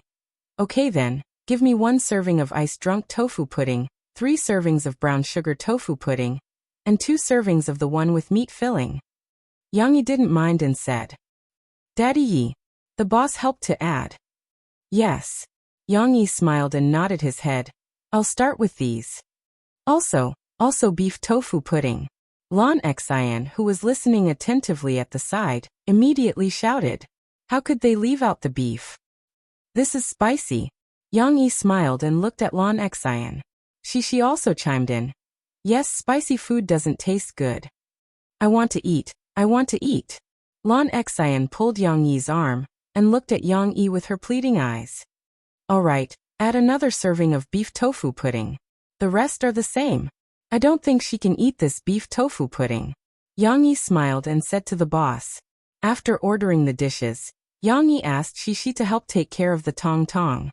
He walked out of the private room with the boss and called for the bodyguard sitting on the second floor to order something to eat. Then, Yang called for a bodyguard and asked him to go to the shop next door to buy a few servings of baked egg cakes for him. It's probably going to be hard for us to go out now. Later, arrange for a car to come over. After eating, we'll go straight to the giant panda base. Yang took out his wallet, took out a few red bills and said to him, "Also this baked egg cake, if you like it you can buy more." The tofu pudding shop served the dishes very quickly. After a while, bowls of tofu pudding were brought in. The big white porcelain bowls were filled with white tofu pudding. The brown sugar tofu pudding was a brown sugar juice that looked like soy sauce. Yang Yi's ice-drunk tofu pudding was much lighter. It was a clear white soup that looked like ordinary tofu pudding. There were clear grains of glutinous rice floating in it, and 2 red goji berries. Obviously, this ice-drunk tofu pudding was much better looking. Cici and Lan Xian both liked its appearance very much. They pulled their stools over, and began to watch it while making a big fuss. Tong Tong was also attracted by their movements. He hurriedly came over and tried to squeeze between his father's legs. He said, asking his father to pick him up and look at it. "You can't eat this. It tastes a little like alcohol." Yang Yi smiled. "Papa can't eat it or drink it either." Shishi seriously protested when she heard that. Perhaps it was because Murphy had repeatedly mentioned that she was disgusted with smoking and drinking. She had hated smoking since she was young, and she started to resist drinking because of that incident in the past. Shishi had been influenced by what she saw and heard, so she also had a deep-rooted dislike for these two things. She felt that these were not good things from the bottom of her heart. "This isn't alcohol. It just tastes a little like alcohol," Yang Yi explained. "You can't eat it, you can't eat it." Shishi's delicate brows furrowed. She pouted her small mouth and shook her head vigorously. "Papa, I don't want you to drink. I'll be very sad." When the little girl said this, her expression was very serious. Moreover, there was a hint of indescribable sadness in her tone. It seemed that if her father really ate it, she would be very disappointed and really sad. Yang Yi reluctantly looked at the ice-drunk tofu pudding, which was still emitting a bit of white cold air, and sighed. He pushed it to the side and said, "Okay, then I won't eat this." The little girl's delicate little face immediately revealed a happy expression. She happily said, Papa, I'll eat my brown sugar tofu pudding with you. I'll share it with you." She had counted before. The tofu pudding on the table was actually 1 serving per person. Yang Yi couldn't help but laugh. He was somewhat moved and said, "It's okay. Your little brother definitely can't finish a bowl of tofu pudding. Moreover, we have a lot of other things to eat later. If it's still not enough, Papa can order more. Then little brother and I will share some for Papa," she said enthusiastically. At the side, Lan Xian seemed to be a little taciturn. In fact, that wasn't the case. She couldn't be bothered to listen to the conversation between Shishi and Yang Yi. She didn't even care if she could eat the ice-drunk tofu pudding. Her eyes were fixed on the waiter, who had just pushed the door open. A big bowl of tofu pudding covered with large pieces of beef was being served. This was definitely added because Yang Yi's face was brushed on it. Although there was still a daunting red soup and red chili floating on top of it, a thick meaty aroma was already wafting out. Although the spicy aroma was very strong, this spicy aroma was able to stimulate one's appetite before one ate it. The thick and stimulating meaty aroma was like an invisible hand that grabbed onto Lan Xian's stomach. The little girl swallowed her saliva. Her round eyes shone brightly. It was as if there was an explosive rock background music playing. Nothing can stop your yearning for beef.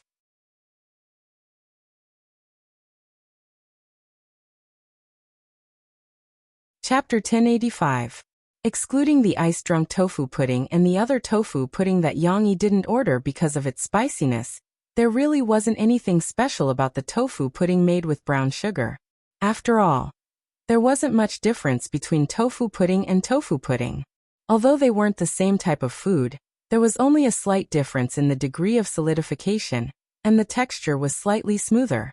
The so-called brown sugar tofu pudding wasn't much different from tofu pudding with sugar water. She had this question in her mind. She scooped up a spoonful of the tofu pudding and tasted it. Then she looked at her father in confusion and asked, "Hey Daddy, isn't this tofu pudding? We've eaten it before." However, little mommy liked it very much. Perhaps it was because it was sweet and tasted good, but after eating a small spoonful, his eyes narrowed in joy. His two little hands waved a little, and then he asked his father to give him another spoonful. Lon Xian was competing with the plate of beef tofu pudding. The little girl raised her chopsticks and wanted to eat to her heart's content. Shi, who was beside her, grabbed her hand in panic and shouted, "Xaner, no, it's super spicy." She looked as if she had seen poison. She pointed at the chili oil floating on the surface of the beef tofu pudding and shouted, "Xaner, look, it's all spicy. Chili, chili, chili. It's all chili. It's very, very spicy." Lon Xian was a little hesitant. She pouted and looked at it for a while. Then she twisted in her seat and said with a little hesitation, But I want to eat the beef." "But it's very spicy." She pressed her little hands on her knees and looked at Lon Xian worriedly. "But I want to eat beef." The two little girls both had their own insistence. Lon Xian repeated the same thing over and over again. "If you want to eat it, then try it. If you don't try it, how will you know if you can handle it?" Yang Yi stood at the side, holding a bowl, and smiled at them. "Also, there are some good things that are not so easy to obtain. If you want to obtain them, you have to overcome some difficulties." While Yang Yi was talking, Tong Tong, who was sitting on the chair next to him, was getting impatient. He reached out his little hand and grabbed his father's wrist. Not to mention the Tong Tong, Lon Xian sniffled as if she had smelled the scent again. She finally made up her mind. "I'll give it a try." She couldn't stop her. She sat at the side and looked at her little friend worriedly. Lon Xian picked up a slice of beef with her chopsticks. She knew how to eat very well. She picked up the beef and tossed the other chopped onions, ginger, pepper, and other ingredients to the side. Then she directly stuffed the thinly sliced beef into her mouth. The beef was very chewy, and it tasted especially good in the mouth. Lon Xian craved this taste. Once she chewed, she felt as if her whole body had been sublimated.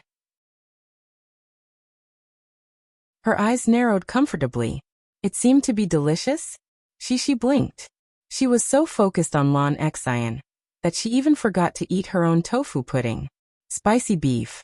The first word to describe it was fragrant. Lon Xian first felt that she was eating very well. Then, the spiciness came up to her like an assassin in the dark. Lon Xian's eyes, which were originally squinting comfortably, wrinkled up as if she had been bitten by a bug. It wasn't that both of her eyes were wrinkled. Her eyes were wrinkled more on one side, and the other side was different. It was a little asymmetrical. Spicy. Lon Xian couldn't stand the spiciness. She jumped down from the chair, and jumped on the ground. But she didn't scream. They hissed and gasped for cold air, and then hopped around noiselessly, because she was still chewing the beef in her mouth. It was indeed spicy, but the taste was actually quite good.